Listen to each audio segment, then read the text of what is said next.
श्री श्रीमदानंद तीर्थ भगवत्पादाचार्य गुरुभ्यो नमः।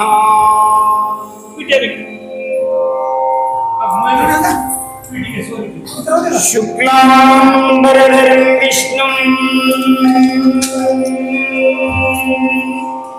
शशिवर्णं चतुर्भुजं प्रसन्नवदनं ध्यायेत् सर्वविघ्नोपशान्तये।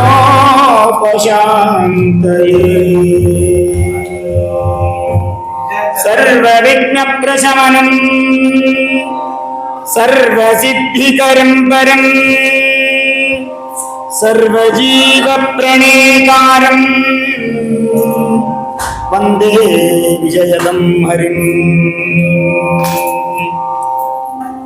नमस्ते कमले देवी कल्लूरपुरवासिनी करुणानिलयेऽस्माकं कल्याणं कुरु सर्वदा। भजेऽहं अञ्जनासूनु हनुमन्तमहाबलं सत्सन्तानपदप्राणं नृपनाळपुरस्थितम्।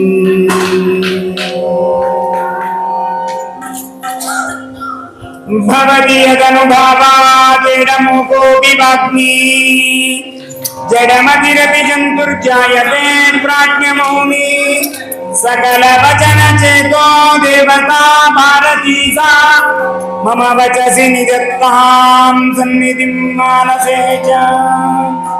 नमोऽस्तु तात्विका देवाः विष्णुभक्तिपरायणाः धर्ममार्गे प्रेरयन्तु भवन्तः सर्व एव हि। पृथ्वीमण्डलमध्यस्थाः पूर्णबोधमतानुगाः वैष्णवा विष्णुहृदयाः तान् नमस्ते गुरुं मम तान् नमस्ते गुरु।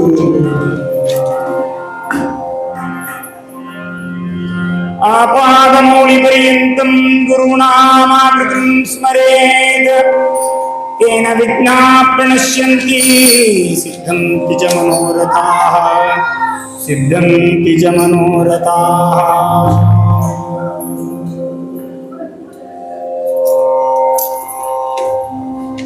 ಕೀರ್ತನಾರಂಭ ಕಾಲದಲ್ಲಿ ಕ್ಷೇತ್ರಮೂರ್ತಿಯಾಗಿರುವಂತಹ ನರಸಿಂಹದೇವರಿಗೆ ಸಾಷ್ಟಾಂಗ ವಂದನೆಯನ್ನು ಮಾಡ್ತಾ ಸನ್ನಿಹಿತರಾಗಿರುವಂತಹ ರಾಮ ಲಕ್ಷ್ಮಣ ಹನುಮಂತ ದೇವರು ಸೀತಾದೇವಿಯ ಪಾದಾರವಿಂದಕ್ಕೆ ಸಾಷ್ಟಾಂಗವೆರಗಿ ನರಸಿಂಹ ಜಯಂತಿಯ ಈ ಪುಣ್ಯ ಪರ್ವ ಕಾಲದಲ್ಲಿ ನರಸಿಂಹದೇವರ ಚರಿತ್ರೆಯನ್ನು ಕಥಾ ರೂಪವಾಗಿ ಭಕ್ತ ಪ್ರಹ್ಲಾದ ಎನ್ನುವಂತಹ ರೂಪಕದ ಮೂಲಕ ತಮ್ಮೆಲ್ಲರ ಮುಂದೆ ತಿಳಿಸಲಿಕ್ಕೆ ಪ್ರಯತ್ನವನ್ನು ಮಾಡುವಂತಹ ಉದ್ದೇಶಕವಾಗಿ ಮೊದಲಿಗೆ ವಿಘ್ನಹರನಾಗಿರುವಂತಹ ವಿಘ್ನೇಶ್ವರನ ಪ್ರಾರ್ಥನೆಯ ಮೂಲಕ ಈ ಒಂದು ಹರಿಕಥಾ ಪ್ರಸಂಗವನ್ನು ಪ್ರಾರಂಭ ಮಾಡೋಣ. ಶ್ರೀ ಗುರುಭ್ಯೋ ನಮಃ. ಬಂಧ ವಿಘ್ನ ಕಳೆಯೋ ಗಣನಾಥ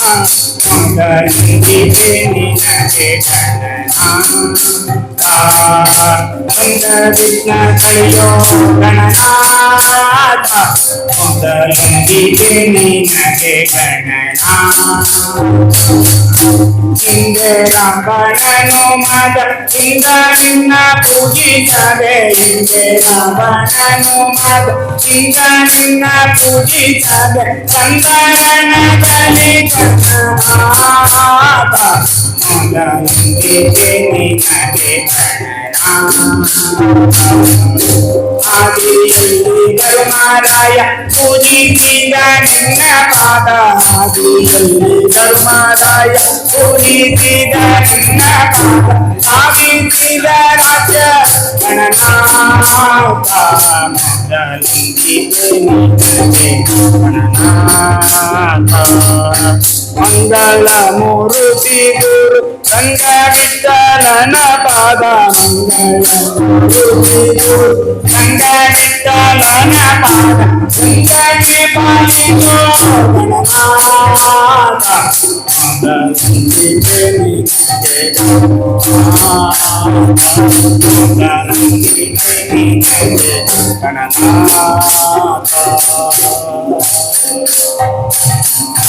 ಆದಿಕೇಶ್ವರ ಪಾದಾರವಿಂದಕ್ಕೆ ಪರಮ ಪವಿತ್ರವಾಗಿರುವಂತಹ ನೀರಾ ನರಸಿಂಹಪುರ ಭೀಮಾ ನೀರಾ ನದಿಯ ಸಂಗಮವಾಗಿರುವಂತಹ ಪವಿತ್ರವಾದಂತಹ ಈ ಕ್ಷೇತ್ರದಲ್ಲಿ ಪ್ರಹ್ಲಾದ ಮಹಾರಾಜರು ಜನ್ಮವನ್ನು ತಾಳಿ ಆ ಪ್ರಹ್ಲಾದ ರಾಜರಿಂದಲೇನೆ ಪೂಜಿಸಲ್ಪಟ್ಟಂತಹ ಪ್ರಹ್ಲಾದ ರಾಜರಿಂದಲೇ ಮಾಡಲ್ಪಟ್ಟಂತಹ ನರಸಿಂಹದೇವರ ಈ ಪವಿತ್ರವಾಗಿರುವಂತಹ ಸ್ಥಾನದಲ್ಲಿ ಆ ನರಸಿಂಹದೇವರ ಚರಿತ್ರೆಯನ್ನು ಯಥಾಮತಿಯಾಗಿ ತಿಳಿಯಲಿಕ್ಕೆ ಪ್ರಯತ್ನವನ್ನು ಮಾಡೋಣ. ಪರಮಾತ್ಮ ಸರ್ವರಲ್ಲಿಯೂ ಕೂಡ ಇದ್ದಾನೆ, ಎಲ್ಲರಲ್ಲಿಯೂ ಕೂಡ ವ್ಯಾಪಕನಾಗಿ ಭಗವಂತನಿರ್ತಕ್ಕಂಥವನಾಗ್ತಾ ಇದ್ದಾನೆ. ಭಗವಂತ ಎಲ್ಲರಲ್ಲಿಯೂ ಕೂಡ ಸರ್ವೇ ಭವಂತು ಸುಖಿನಃ ಸರ್ವೇ ಸಂತು ನಿರಾಮಯ ಸರ್ವೇ ಭದ್ರಾಣಿ ಪಶ್ಯಂತು ಮಾ ಕಶ್ಚಿತ್ ದುಃಖಭಾಗ್ ಭವೇತ್. ಆ ಸ್ವಾಮಿ ನಾರಾಯಣ ಎಲ್ಲರಲ್ಲೂ ಇದ್ದಾನೆ, ಎಲ್ಲರಿಗೂ ಕೂಡ ಕಲ್ಯಾಣವನ್ನುಂಟು ಮಾಡ್ತಾನೆ, ಎಲ್ಲರಿಗೂ ಕೂಡ ಒಳ್ಳೆಯವನ್ನೇ ಮಾಡ್ತಾನೆ ಎನ್ನುವಂತಹ ವಿಚಾರವನ್ನು ನಾವು ತಿಳಿಯುವಾಗ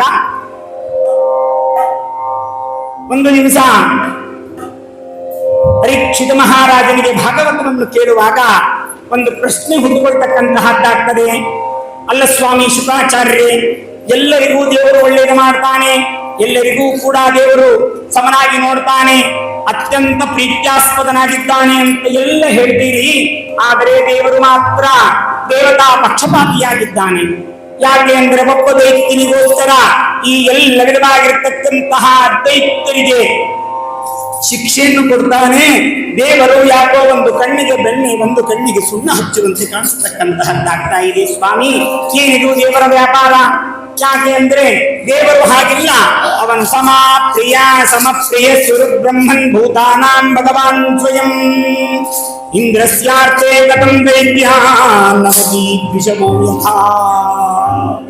ಆ ಭಕ್ತ ದೇವರಾಜನಾಗಿರ್ತಕ್ಕಂತಹ ಆ ಇಂದ್ರನಿಗಾಗಿ ಎಲ್ಲ ವಿಧವಾಗಿರ್ತಕ್ಕಂತಹ ಈ ಯಾವ ಜನರೆಲ್ಲರನ್ನೂ ಕೂಡ ದೈತ್ಯರನ್ನು ದುಃಖಪಡಿಸ್ತಕ್ಕಂಥವನಾಗ್ತಾ ಇದ್ದಾನೆ ಅಂತ ಕಾಣ್ತಾ ಇದೆಯಲ್ಲ, ಇದರ ಬಗ್ಗೆ ನಮಗೆ ವಿಸ್ತಾರವಾದಂತಹ ಚರಿತ್ರೆಯನ್ನು ಹೇಳಬೇಕು. ದೇವರು ಪಕ್ಷಪಾತಿಯೇ ಇಲ್ಲ, ಆದರೆ ಪಕ್ಷಪಾತನಾದಂತೆ ಕಾಣಿಸ್ತಾ ಇದೆಯಲ್ಲ. ಶುಕಾಚಾರ್ಯರೇ, ನಾನು ದೇವರನ್ನು ಹೇಗೆ ತಿಳಿದುಕೊಳ್ಳಲಿ ಅಂತ ಕೇಳಿದಂತಹ ಸಂದರ್ಭದಲ್ಲಿ ಆಗ ಶುಕಾಚಾರ್ಯರು ಹೇಳ್ತಾ ಇದ್ದಾರೆ, ನೋಡಪ್ಪ ಪರೀಕ್ಷಿತ, ನೀನೇನೋ ಪ್ರಶ್ನೆ ಮಾಡ್ತಕ್ಕಂಥವನಾಗ್ತಾ ಇದ್ದಿ, ಈ ಪ್ರಶ್ನೆಗೆ ನಾನು ಉತ್ತರವನ್ನು ಕೊಡುತ್ತೇನೆ. ನಿಜವಾಗಲೂ ಕೇಳಿರುವಂತಹದ್ದು ಪ್ರಶ್ನೆ ಅತ್ಯಂತ ಶ್ರೇಷ್ಠವಾಗಿರ್ತಕ್ಕಂತಹದ್ದಾಗ್ತಾ ಇದೆ. ನಿನ್ನ ಪ್ರಶ್ನೆಯಲ್ಲಿ ಯಾವುದೇ ವಿಧವಾಗಿರ್ತಕ್ಕಂತಹ ತಪ್ಪು ಇಲ್ಲ. ಅವಶ್ಯವಾಗಿ ಈ ಒಂದು ನಿನ್ನ ಪ್ರಶ್ನೆಯಿಂದ ಆ ದೇವರ ಅನೇಕ ವಿಧವಾಗಿರ್ತಕ್ಕಂತಹ ಮಹಿಮೆ. ದೇವರು ದೋಷ ದೂರ, ದೇವರಿಗೆ ಯಾವ ತಂದೆ ತಾಯಿಗಳಿಲ್ಲ, ದೇವರು ಭಕ್ತವತ್ಸಲ ಭಕ್ತಾಪರಾಧ ಸಹಿಷ್ಣು, ದೇವರು ಭಕ್ತಿಗೆ ಮಾತ್ರ ಮೆಚ್ಚುತ್ತಾನೆ ಎನ್ನುವಂತಹ ಒಂದು ಸಿದ್ಧಾಂತ ಈ ಕಥೆಯಿಂದ ನಮಗೆ ತಿಳಿದು ಬರತಕ್ಕಂತಹದ್ದಾಗ್ತಾ ಇದೆ ನೋಡು. ಅದಕ್ಕಾಗಿ ಇಲ್ಲಿ ಯಾವ ಕಳಿಸಲಿಕ್ಕೆ ಹೊರಡ್ತಕ್ಕಂಥವನಾಗ್ತಾ ಇದ್ದಾನೆ. ಇಂತಹ ಈ ಯಾವ ಶ್ರೇಷ್ಠವಾಗಿರತಕ್ಕಂತಹ ಯಾವ ಒಂದು ಚರಿತ್ರೆ, ದೇವರ ಒಂದು ವಿಶಿಷ್ಟವಾಗಿರುವಂತಹ ಚರಿತ್ರೆಯನ್ನ ನಾನು ನಿನಗಾಗಿ ತಿಳಿಸಲಿಕ್ಕೆ ಹೊರತಕ್ಕಂಥವನಾಗ್ತಾ ಇದ್ದೇನೆ. ಆದಿಯಲ್ಲಿ ಲಕ್ಷ್ಮಿ ಸಹಿತದಿ ಮಲಗಿದ ಅಂದರಾಗ ಕುಮಾರರು ನಾಗಕಾರ ಬಾಲಕರು ಜಯಲಾಗಗೋಪದಿಂದ ಒಂದು ಸಲ ಜ್ಞಾನಿಗಳಾಗಿರ್ತಕ್ಕಂತಹ ಯೋಗಿಗಳಾಗಿರುವಂತಹ ಜನಕಾದಿಗಳು ಏಕದಾ ಬ್ರಹ್ಮಣ ಪುತ್ರಾಹ, ಒಂದು ದಿವಸ ಯೋಗಿಗಳಾಗಿರ್ತಕ್ಕಂತಹ ಮಹಾಜ್ಞಾನಿಗಳು ಪಂಚಶಾಧ್ಯಾಯನಾರ್ಭಾವಾಹ ಪೂರ್ವೇಶಾಮಪಿ ಪೂರ್ವಜಾಹ, 5 ವರ್ಷದ ಬಾಲಕರಂತೆ ಪುಟ್ಟವರಾಗಿರ್ತಕ್ಕಂಥವರು, ಆದರೆ ಪೂರ್ವೇಶಾಮಪಿ ಪೂರ್ವಜಾಹ, ಎಲ್ಲ ಪೂರ್ವಜರಕ್ಕಿಂತಲೂ ಪೂರ್ವದಲ್ಲಿ ಮೊದಲಿಗೆ ಬ್ರಹ್ಮದೇವರಿಂದ ಜನ್ಮ ತಾಳಿದಂತಹ ಮಹಾನುಭಾವರು ಸನಕ ಸನಾತನ ಸಂತನ ಸನತ್ಕುಮಾರರೇ 4 ಜನರು ತಾವು ಪರಮಾತ್ಮನ ನೋಡುವುದಕ್ಕಾಗಿ ವೈಕುಂಠ ಲೋಕವನ್ನು ಕುರಿತು ಬರತಕ್ಕಂಥವರಾಗ್ತಾ ಇದ್ದಾರೆ. ಆದಿಯಲ್ಲಿ ಲಕ್ಷ್ಮಿ ಸಹಿತ ಮಲಗಿರಲು ಬಂದರಾಗ ಸನತ್ಕುಮಾರರು ಆಗದಾರ ಬಾಲಕರು ಜಯಲಾಗ ಗೋಪದಿಂದ 3 ಜನ್ಮದಲ್ಲಿ ಮಧುರವಾಗಿ ಕೊಟ್ಟರೆಂದು ಆಗ ಅಲ್ಲಿ ಆ 4 ಜನ ಬರ್ತಕ್ಕಂಥವರಾಗ್ತಾ ಇದ್ದಾರೆ. ಬಂದಾಗ ಆ ಯಾವ ವೈಕುಂಠಕ್ಕೆ ಆಗಮನವಾಗ್ತಾ ಇದೆ. ಬಂದಾಗ ಅಲ್ಲಿ ಆ ದ್ವಾರಪಾಲಕರು ಜಯ ವಿಜಯರು ನೀವು ಈಗ ಒಳಗೆ ಹೋಗುವಂತಿಲ್ಲ ಅಂತ ಅಡ್ಡ ಹಿಡಿದು ನಿಲ್ಲಿಸ್ತಕ್ಕಂಥವರಾಗ್ತಾ ಇದ್ದಾರೆ. ಆಗ ಅವರು ಹೇಳ್ತಾರೆ, ಯಾಕಪ್ಪ ನಮಗೆ ಹೇಗಾದ್ರೆ ಹಿಡಿದು ನಿಲ್ಲಿಸ್ತಾ ಇದ್ದೀರಿ, ನಾವು ದೇವರನ್ನು ನೋಡಬೇಕು. ಆ ಸ್ವಾಮಿ ಜಗದೊಡೆಯ ಭಗವಂತ ಅನಂತ ಪರಿಪೂರ್ಣ ದೋಷ ದೂರನಾಗಿರುವಂತಹ ಆ ಸ್ವಾಮಿಯ ದರ್ಶನವನ್ನು ನಾವು ಮಾಡಬೇಕು ಅಂತ ಕೇಳಿದಂತಹ ಸಂದರ್ಭದಲ್ಲಿ ಆಗ ಆ ಜಯ ವಿಜಯರು ಹೇಳ್ತಾ ಇದ್ದಾರೆ, ಈಗಲೇ ಬರ್ತಿರುವಂತೆ ಇಲ್ಲ, ನಮ್ಮ ಒಂದು ಇಲ್ಲಿ ದ್ವಾರಪಾಲಕತ್ವ ನಾವು ಮಾಡ್ತಾ ಇದ್ದೇವೆ, ಅದಕ್ಕಾಗಿ ದೇವರ ಹತ್ರ ನೀವು ಯಾರು ಕೂಡ ಹೋಗ್ತಕ್ಕಂತಹದ್ದಿಲ್ಲ ಅಂತ ಹೇಳಿ ಅವರನ್ನು ಬಂಧನ ಮಾಡಿ ನಿಲ್ಲಿಸಿದರೆ ಆಗ ಅವರು ಹೇಳ್ತಾ ಇದ್ದಾರೆ, ಹೌದಪ್ಪ ನೀವು ದ್ವಾರಪಾಲಕರು ಯಾರು ಬಂದಿದ್ದಾರೆ ಅನ್ನುವಂತಹ ವಿಷಯವನ್ನು ಹೋಗಿ ಒಳಗೆ ಹೇಳ್ರಿ, ನಮಗೆ ಸನತ್ ಕುಮಾರರು ಅಂತ ಕರೀತಾರೆ, ನಾವು ಬ್ರಹ್ಮದೇವರ ಮಕ್ಕಳಾಗಿದ್ದೇವೆ ಅಂತ ಹೇಳಿದರೆ ಆಗ ದ್ವಾರಪಾಲಕರು ಅಹಂಕಾರದಿಂದ ಕೂಡಿಕೊಂಡು ನಿಮಗೆ ನಾವು ಒಳಗೆ ಬಿಡುವುದಿಲ್ಲ, ನಿಮಗೆ ನಾವು ಬಂಧನ ಮಾಡಿಬಿಡುತ್ತೇವೆ ಇಲ್ಲೇ ಅಂತ ಹೇಳಿದಂತಹ ಸಂದರ್ಭದಲ್ಲಿ ಆವಾಗ ಅಲ್ಲಿ ಯಾವ ಆ ಸನಕ ಸನಂದನ ಸನತ್ ಕುಮಾರರು ಶಾಪವನ್ನು ಕೊಡತಕ್ಕಂಥವರಾಗ್ತಾ ಇದ್ದಾರೆ. 3 ಜನ್ಮದಲ್ಲಿ ನೀವು ಅಸುರರಾಗಿ ಆಗ 3 ಜನ್ಮದಲ್ಲಿ ನಿಮಗೆ ನಾವು ಶಾಪವನ್ನು ಕೊಡ್ತಕ್ಕಂಥವರಾಗ್ತಾ ಇದ್ದೇವೆ. ನಿಮಗೆ ಅಹಂಕಾರ ಬಂದುಬಿಟ್ಟಿದೆ, ಈ ಅಹಂಕಾರ ಪರಿಹಾರ. ಆ ಅಹಂಕಾರ ಪರಿಹಾರ ಆಗಬೇಕಾದರೆ ಇಲ್ಲಿ ನೀವು ನಿಮ್ಮ ಸ್ಥಾನದಲ್ಲಿ ಕುಳಿತುಕೊಂಡ್ರೆ ನಿಮಗೆ ಅಹಂಕಾರ ಪರಿಹಾರ ಆಗುವುದಿಲ್ಲ. ಅದಕ್ಕಾಗಿ ನೀವೇನು ಮಾಡಬೇಕು ಅಂದರೆ ನೀವು 3 ಜನ್ಮದಲ್ಲಿ ಸುರಭಿನ್ನವಾಗಿರತಕ್ಕಂತಹ ಯೋನಿಯಲ್ಲಿ ಜನ್ಮ ತಾಳಬೇಕು. ಅಸುರ ಯೋನಿ ಎಂದರೆ ಸುರರಿಂದ ಭಿನ್ನವಾಗಿರತಕ್ಕಂತಹ ಯೋನಿಯಲ್ಲಿ ಜನ್ಮ ತಾಳಬೇಕು ಅಂತ ಹೇಳಿದಂತಹ ಸಂದರ್ಭದಲ್ಲಿ ಆಗ ಆ ಯಾವ ಆ ದಿತಿದೇವಿಯ ನಿಮಿತ್ತ ಮಾಡಿಕೊಂಡು ಗರ್ಭದಲ್ಲಿ ಹಿರಣ್ಯಕಶಿಪು ಹಿರಣ್ಯಾಕ್ಷರೆಂಬುವಂತಹ ರೂಪದಿಂದ ಜನ್ಮ ತಾಳಿ ಬರತಕ್ಕಂಥವರಾಗ್ತಾ ಇದ್ದಾರೆ. ಇಬ್ಬರು ಕೂಡ ಘನಘೋರವಾಗಿರತಕ್ಕಂತಹ ದೈತ್ಯರಾಗಿ ಅವತಾರ ಮಾಡಿ ಬರ್ತಕ್ಕಂಥವರಾಗ್ತಾ ಇದ್ದಾರೆ. ಆ ಜೈ ವಿಜಯರೇ ಹಿರಣ್ಯಕಶಿಪು ಹಿರಣ್ಯಾಕ್ಷರೆಂಬಂತಹ ದೈತ್ಯರಾಗಿ ದಿತಿಯಲ್ಲಿ ಅವತಾರ ಮಾಡಿ ಬರ್ತಕ್ಕಂಥವರಾಗ್ತಾ ಇದ್ದಾರೆ.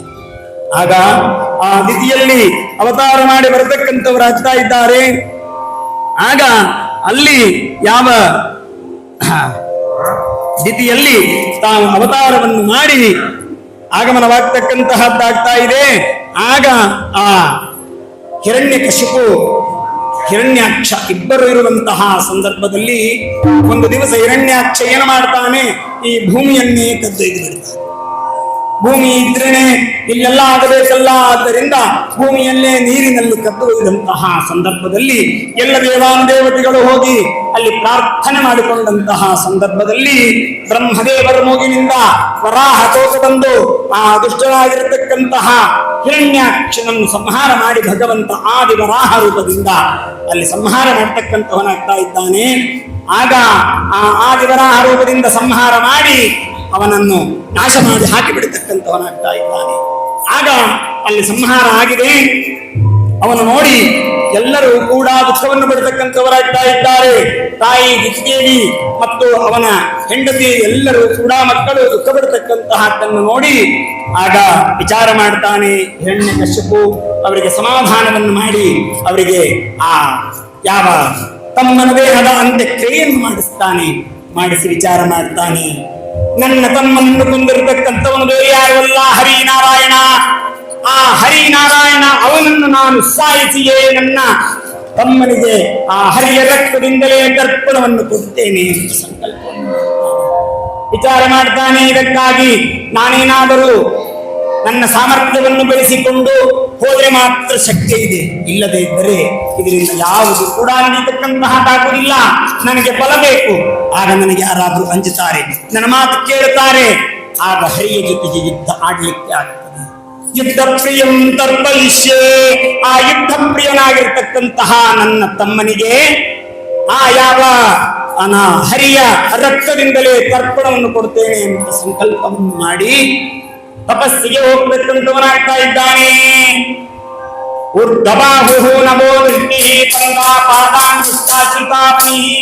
ಆಗ ಅವನು ವಿಚಾರ ಮಾಡ್ತಾನೆ, ಬ್ರಹ್ಮದೇವರನ್ನು ಕುರಿತು ತಪಸ್ಸನ್ನು ಆಚರಣೆ ಮಾಡಬೇಕು. ಯಾವ ರೀತಿಯಾಗಿ ತಪಸ್ಸನ್ನು ಆಚರಣೆ ಮಾಡ್ತಾನೆ, ಏನೋ ಕುಳಿತುಕೊಂಡು ಅಥವಾ ನಿಂತುಕೊಂಡು ಮಾಡಲಿಲ್ಲ. ಆಗ ಪರ್ವತದ ಮೇಲೆ ಹೋಗಿ ನಿಂತಕ್ಕಂಥವನಾಗ್ತಾ ಇದ್ದಾನೆ. ಊರ್ಧ್ವಬಾಹು, ಕೈಗಳನ್ನು ಮೇಲಿದ್ದಾನೆ, ಮೇಲೆ ಎತ್ತಿದ್ದಾನೆ. ಊರ್ಧ್ವಬಾಹು ನಭೋ ದೃಷ್ಟಿ, ಅವನ ದೃಷ್ಟಿ ಯಾವ ಆಕಾಶದ ಕಡೆಗೆ ಇರತಕ್ಕಂಥವನಾಗ್ತಾ ಇದ್ದಾನೆ. ಪಾದಾಂಗುಷ್ಟಾಶ್ರಿತಾವನಿ, ಒಂದು ಕಾಲಿನ ಮೇಲೆ ಇನ್ನೊಂದು ಕಾಲನ್ನು ಇಟ್ಟು ಆ ಒಂದು ಹೆಬ್ಬೆರಳು ಮಾತ್ರ ಭೂಮಿಯ ಮೇಲೆ ಊರು ನಿಂತು ಉಗ್ರ ತಪಸ್ಸನ್ನು ಮಾಡತಕ್ಕಂಥವನಾಗ್ತಾ ಇದ್ದಾನೆ. ಅಂತಹ ತಪಸ್ಸನ್ನು ಅಲ್ಲಿ ತಾನು ಉಗ್ರವಾಗಿರತಕ್ಕಂತಹ ತಪಸ್ಸನ್ನು ಮಾಡ್ತಾ ಇದ್ದಾನೆ. ಅವನ ತಪಸ್ಸು ಉಗ್ರವಾಗಿರತಕ್ಕಂತಹದ್ದು. ಬ್ರಹ್ಮದೇವರನ್ನು ಕುರಿತು ತಪಸ್ಸನ್ನು ಮಾಡ್ತಾ ಇದ್ದಾನೆ. ಅವನ ತಪಸ್ಸಿಗೆ ಎಲ್ಲರೂ ಕೂಡ ಗಾಬರಿ ಆಗ್ತಾ ಇದ್ದಾರೆ. ಎಲ್ಲ ದೇವಾನುದೇವತೆಗಳು ಅವನಿಗೆ ಬಂದು ತಪಸ್ಸನ್ನು ವಿಘ್ನ ಮಾಡಬೇಕು ಅಂದ್ರೆ ಯಾವ ತಪಸ್ಸಿಗೂ ಕೂಡ ಅವನು ಯಾರ ದೇವತೆಗಳು ಬಂದಂತಹ ಏನೇ ವಿಘ್ನ ಮಾಡಿದರೂ ಕೂಡ ಆ ವಿಘ್ನಕ್ಕೇನೂ ಕೂಡ ತಪಸ್ಸಿಗೆ. ಆಗ ಹೋಗಿ ಎಲ್ಲರೂ ಕೂಡ ಬ್ರಹ್ಮದೇವರನ್ನು ಪ್ರಾರ್ಥನೆ ಮಾಡ್ತಾರೆ. ಬ್ರಹ್ಮದೇವರೇ, ಇವನು ಹೀಗೆ ತಪಸ್ಸು ಮಾಡ್ತಾ ಹೋದರೆ ಲೋಕಕ್ಕೆಲ್ಲವೂ ಕೂಡ ನಾಶವಾಗುವಂತಹ ಪ್ರಸಂಗ ಬಂದಿತು ಸ್ವಾಮಿ. ಆದ್ದರಿಂದ ಹೋಗಿ ಅವನಿಗೆ ಅನುಗ್ರಹ ಮಾಡಬೇಕು ಅಂತ ಕೇಳಿದಂತಹ ಸಂದರ್ಭದಲ್ಲಿ ಆಗ ಅಲ್ಲಿ ಬ್ರಹ್ಮದೇವರು ಬಂದು ಅವನಿಗೆ ಅನುಗ್ರಹವನ್ನು ಮಾಡ್ತಾ ಇದ್ದಾರೆ. ಅವನ ದೇಹ ಹೇಗಾಗಿದೆ, ತಪಸ್ಸಿಗೆ ನಿಂತು ಬಿಟ್ಟರೆ ಎಲ್ಲವೂ ಕೂಡ ಹೊತ್ತು ತುಂಬಿ ಬೆಳೆದು ಬಿಡ್ತಕ್ಕಂತಹ ಅಸ್ಥಿ ಮಾತ್ರ ಉಳಿದು ಬಿಟ್ಟಿದೆ, ಏನೂ ಇಲ್ಲ. ಎಲ್ಲ ಮೈ ತುಂಬ ಹುತ್ತು ಬೆಳೆದು ಮತ್ತು ಹುತ್ತು ಬೆಳೆದು ಹೆಂಗ್ರಿ ಅವನು ಹೇಗೆ ಬದುಕಿರ್ಲಿಕ್ಕೆ ಶಕ್ಯ ಉಂಟೋ? ಹೌದು, ಅವಾಗಿನ ಸಂದರ್ಭದಲ್ಲಿ ಬರೀ ಅಸ್ಥಿಗತ ಪ್ರಾಣ, ಅಸ್ಥಿ ಇದ್ರೆ ಪ್ರಾಣ ಇರ್ತಿತ್ತು ಅಂತ.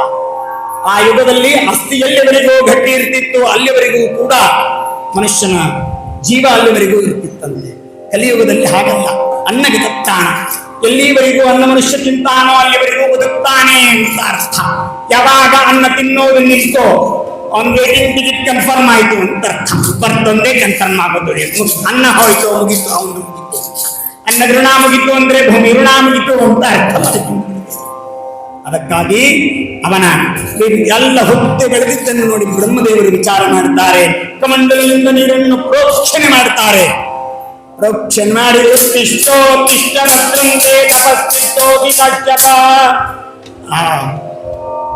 ಯಾವ ಹಿರಣ್ಯಕಶಿಪುವಿಗೆ ಬ್ರಹ್ಮದೇವರು ಹೇಳ್ತಾ ಇದ್ದಾರೆ, ಉತ್ತಿಷ್ಟೋತ್ತಿಷ್ಟ ಭದ್ರಂತೆ, ನಿನ್ನ ತಪಸ್ಸು ಫಲಿಸಿದೆಯಪ್ಪ, ಕೇಳು, ಏನು ಬೇಕು ಕೇಳು. ನಿನ್ನ ಎದುರಿಗೆ ನಾನು ಬಂದು ನಿಂತಿದ್ದೇನೆ, ಕೇಳು, ಏನು ಬೇಕು ಕೇಳು, ವರವನ್ನು ಕೊಡ್ಲಿಕ್ಕೆ ಸಿದ್ಧ ಅಂತ ಕೇಳಿದಂತಹ ಸಂದರ್ಭದಲ್ಲಿ ಆಗ ಅಲ್ಲಿ ತಾನು ಒಳಗರನ್ನು ಅಲ್ಲಿ ಕೇಳಲಿಕ್ಕೆ ಉದ್ಯುಕ್ತನಾಗ್ತಕ್ಕಂತಹವನಾಗ್ತಾ ಇದ್ದಾನೆ. ಆಗ ಆ ಯಾವ ಹಿರಣ್ಯಕಶಿಪು ಬ್ರಹ್ಮದೇವರನ್ನು ಕುರಿತು ತಾನು ಸ್ತೋತ್ರವನ್ನು ಕೂಡ ಮಾಡತಕ್ಕಂತಹವನಾಗ್ತಾ ಇದ್ದಾನೆ. ಆ ಬ್ರಹ್ಮದೇವರನ್ನು ಕುರಿತು ಕಲ್ಪಾಂತದಲ್ಲಿ ಮಾಡತಕ್ಕಂತಹ ಸ್ತೋತ್ರವನ್ನು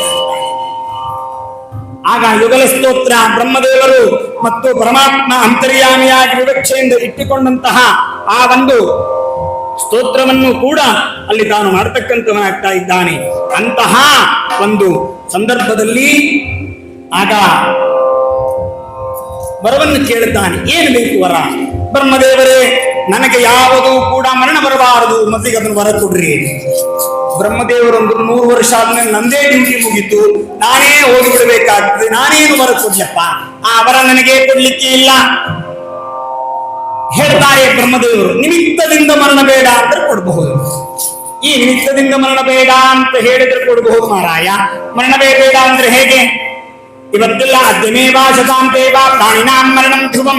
ಇವತ್ತಾಗಲಿ ಇನ್ನ 100 ವರ್ಷಕ್ಕಾಗಲಿ ಪ್ರಾಣಿಗೆ ಮರಣ ಎನ್ನುವಂತಹದ್ದು ನಿಶ್ಚಿತ. ಈ ನಿಮಿತ್ತದಿಂದ ಮರಣ ಬೇಡ ಅಂತ ಕೇಳು, ಕೊಡ್ತೇನೆ, ಹೊರತು ಮರಣವೇ ಬೇಡ ಅಂದ್ರೆ ಹೇಗೆ ಅನ್ನುವಂತಹ ವಿಚಾರವನ್ನು ಮಾಡ್ತಾ ಇದ್ದಾನೆ. ಮರಣವೇ ಬೇಡ ಎನ್ನುವಂತಹ ವಿಚಾರ ಮಾಡುವಂತಹದ್ದು ಬೇಡ. ಆಗ ವಿಚಾರ ಮಾಡ್ತಾನೆ, ಬ್ರಹ್ಮದೇವರೇ, ನಾನು ಕೇಳುವ ಎಲ್ಲವನ್ನು ಹೊರ ಕೊಡ್ತೀರಾ? ಅವಶ್ಯವಾಗಿ ಕೊಡ್ತೇನಪ್ಪ. ಆಗ ಹೇಳ್ತಾ ಇದ್ದಾನೆ, ನನಗೆ ಒಳಗೆ ಮರಣ ಬೇಡ, ಹೊರಗೆ ಮರಣ ಬೇಡ ಅಂತ ಹೇಳ್ತಕ್ಕಂಥವನಾಗ್ತಾ ಇದ್ದಾನೆ. ಆಗ ಅಲ್ಲಿ ಹೇಳ್ತಾ ಇದ್ದಾನೆ, ನನಗೆ ಒಳಗೆ ಮರಣ ಬೇಡ, ಹೊರಗೆ ಮರಣ ಬೇಡ, ಮೇಲೆ ಮರಣ ಬೇಡ, ನನಗೆ ಕೆಳಗೆ ಮರಣವನ್ನುವಂತಹದ್ದು ನನಗೆ ಬರುವಂತಹದ್ದು ಬೇಡ. ಆಗ ಅಲ್ಲಿ ಹೇಳ್ತಕ್ಕಂಥವನಾಗ್ತಾ ಇದ್ದಾನೆ, ಮರಣ ಬಾರದಂತೆ ತೆರೆಯ ವರವ ಕರುಣಿಸೋ ಮರಣ ಬಾರದಂತೆ ಎನಗೆ ವರವ ಕರುಣಿಸೋ ಒಳಗೆ ಹೊರಗೆ ಗಗನ ಧರೆಯಲ್ಲಿ ನರರರು ನರರರು ಯಾರಿಂದಲೂ ನನಗೆ ಮರಣ ಬಾರದಂತೆ ಎನಗೆ ವರವ ಕರುಣಿಸೋ ವರವ ಕರುಣಿಸೋ. ಆ ವರವನ್ನು ಕೇಳ್ತಾ ಇದ್ದಾನೆ. ಎಂತಹ ವರ ಕೇಳ್ತಾ ಇದ್ದಾನೆ? ವಿಶಿಷ್ಟವಾಗಿ ವರವನ್ನು ಕೇಳ್ತಾನೆ. ನನಗೆ ಮೇಲೆ ಮರಣ ಬೇಡ, ಆಕಾಶದಲ್ಲಿ ಭೂಮಿಯ ಮೇಲೆ ಮರಣ ಬೇಡ, ಮನೆಯ ಒಳಗೆ ಮರಣ ಬೇಡ, ಮನೆಯ ಹೊರಗೆ ನನಗೆ ಮರಣ ಬರುವಂತಹ ಬೇಡ. ನಮಗೆ ಯಾವ ಅಸ್ತ್ರಗಳಿಂದ ಮರಣ ಬೇಡ, ಯಾವ ಶಸ್ತ್ರಗಳಿಂದ ಮರಣ ಬೇಡ. ಆಗ ಬ್ರಹ್ಮದೇವರಂದರು ತಥಾಸ್ತು ಆಯ್ತು ಅಂತ ಹೇಳಿದ ಮೇಲೆ ಮತ್ತು ವಿಚಾರ ಮಾಡಿದ.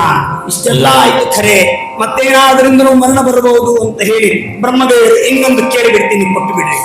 ನಿಮ್ಮಿಂದ ಸೃಷ್ಟವಾಗಿರತಕ್ಕಂತಹ ಪ್ರಾಣಿಗಳಿಂದ ನನಗೆ ಮರಣ ಬೇಡ.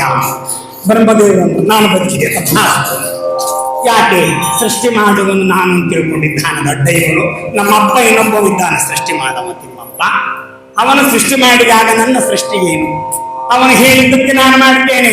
ನನ್ನಿಂದ ಸೃಷ್ಟವಾದ ಮರಣ ಪ್ರಾಣಿಗಳಿಂದ ಮರಣ ಬೇಡಲ್ಲ, ಮೊದಲಿಗೆ ಕೇಳಿದ್ರೆ ಕೊಟ್ಟು ಬಿಡ್ತೀನಿ ತಥಾಸ್ತು. ಆಗ ಅವನೆಲ್ಲ ಕೇಳಿದ ಮೇಲೆ ಬಹಳ ಸಂತೋಷದಿಂದ ಬ್ರಹ್ಮದೇವರನ್ನು ಕುರಿತು ಸ್ತೋತ್ರ ಮಾಡಿದಾಗ ಬ್ರಹ್ಮದೇವರು ಹೇಳ್ತಾರೆ, ತಾದೇವೇ ದುರ್ಲಭ ಪುಂಸ.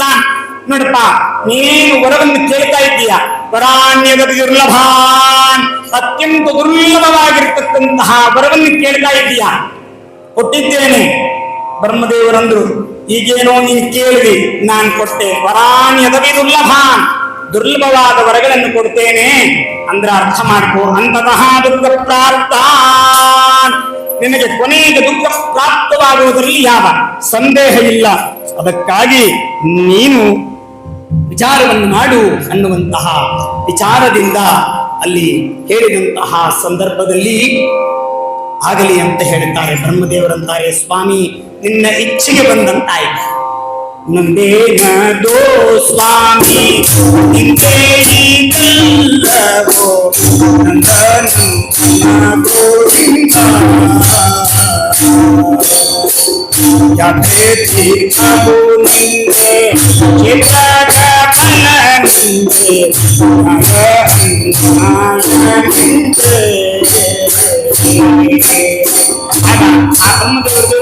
ಸ್ವಾಮಿ ಮಾಡುವ ಕೆಲಸ ಮಾಡಿಬಿಟ್ಟಿದ್ದೇನೆ, ಇನ್ನು ಮೇಲೆ ಎಲ್ಲವನ್ನೂ ಕೂಡ ನಿನಗೆ ಒಪ್ಪಿಸ್ತೇನೆ.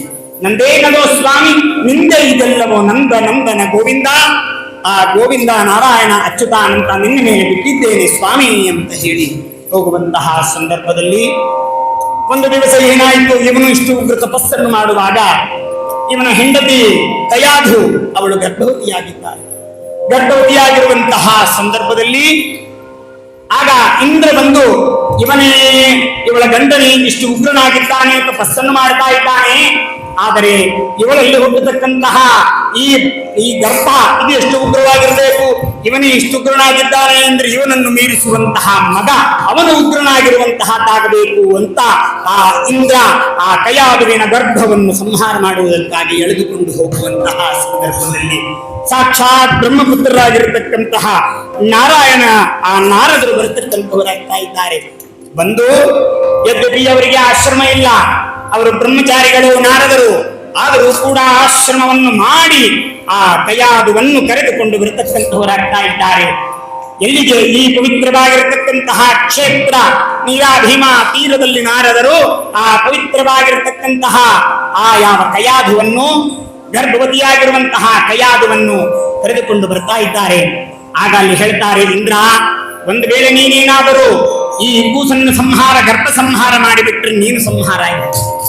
ಯಾಕೆ ಅಂದ್ರೆ ಈ ಪ್ರಹ್ಲಾದನ ಮೇಲೆ ಯಾವಾಗ ಹಿರಣ್ಯಕಶಿಪು ದ್ವೇಷ ಮಾಡ್ತಾನೋ ಅವಾಗ ದೇವರು ಈ ಭಕ್ತ ಈ ಕೂಸು ಯಾವಾಗ ದೇವರನ್ನು ಕರೀತಾನೋ ಅವಾಗ ದೇವರು ಬಂದು ನಿಮ್ಮ ಕಷ್ಟವನ್ನು ಪರಿಹಾರ ಮಾಡ್ತಾನೆ. ಅವನೇ ಇಲ್ಲ ಅಂದ್ರೆ ನಿಮಗೆ ಕಷ್ಟ ಅದು ಉಳಿಯುವಂತಹದ್ದಾಗುತ್ತದೆ, ಕಷ್ಟ ಮುಗಿಯುವಂತಹದ್ದಲ್ಲ, ವಿಚಾರ ಮಾಡು ಅಂತ ಹೇಳಿ ಆ ನಾರದರು ಆ ಕಯಾದುವನ್ನು ಸಾಧ್ಯ ಶಿರೋಮಣಿಯಾಗಿರ್ತಕ್ಕಂತಹ ಕಯಾದುವನ್ನು ಕರೆದುಕೊಂಡು ಬಂದು ಉಪದೇಶ ಮಾಡುತ್ತಾರೆ.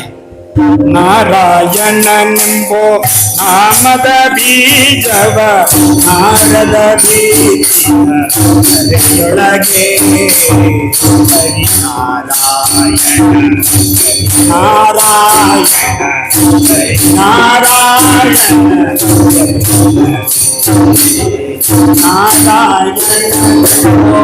ನಾಮದ ಬೀಜವ ನಾರಾಯಣ ನಾಮದ ಬೀಜವ ನಾರದ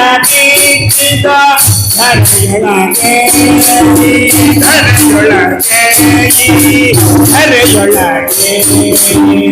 ಆಗ ಆ ಕೈಯಾದವನ್ನು ತೆಗೆದುಕೊಂಡು ಬಂದು ನಾರದರು ಉಪದೇಶ ಮಾಡ್ತಾ ಇದ್ದಾರೆ. ಅನೇಕ ಪುರಾಣಗಳನ್ನು, ಅನೇಕ ವಿಧವಾಗಿರತಕ್ಕಂತಹ ಮಂತ್ರವನ್ನು ಆ ನಾರಾಯಣನೆಂಬ ನಾಮದ ಬೀಜವ ನಾರದ ಬಿತ್ತಿದ ಧರೆಯೊಳಗೆ. ಪುರಂದರದಾಸರು ಹೇಳ್ತಾರೆ, ಆ ನಾರಾಯಣನೆಂಬ ನಾಮದ ಬೀಜವನ್ನು ಬಿತ್ತಿರತಕ್ಕಂತಹ ಯಾವ ಶ್ರೇಷ್ಠರಾಗಿರ್ತಕ್ಕಂತಹ ನಾರದರು ತರುಳ ಪ್ರಹ್ಲಾದನಿಂದ ಅಂಕುರಿಸಿತು ಅದು ಅಂತ ತಿಳಿಸ್ತಕ್ಕಂಥವರಾಗ್ತಾ ಇದ್ದಾರೆ. ಯಾರ್ಯಾರಿಂದ ಆ ನಾರಾಯಣನೆಂಬ ನಾಮದ ಬೀಜವನ್ನು ಬಿತ್ತಾ ಇದ್ದಾರೆ ಅದು ಯಾರೂ ಅಲ್ಲ, ಇದೇ ಕ್ಷೇತ್ರದಲ್ಲಿ ಆ ಶ್ರೇಷ್ಠರಾಗಿರ್ತಕ್ಕಂತಹ ಕಯಾದುವನ್ನು ತಂದು ಅವಳ ಗಂಡ ತಾನು ಯಾವ ಆ ತಪಸ್ಸಿಗೆ ಹೋದಂತಹ ಸಂದರ್ಭದಲ್ಲಿ ಆ ಗರ್ಭಕ್ಕೆ ಉಪದೇಶವನ್ನು ಮಾಡತಕ್ಕಂಥವರಾಗ್ತಾ ಇದ್ದಾರೆ.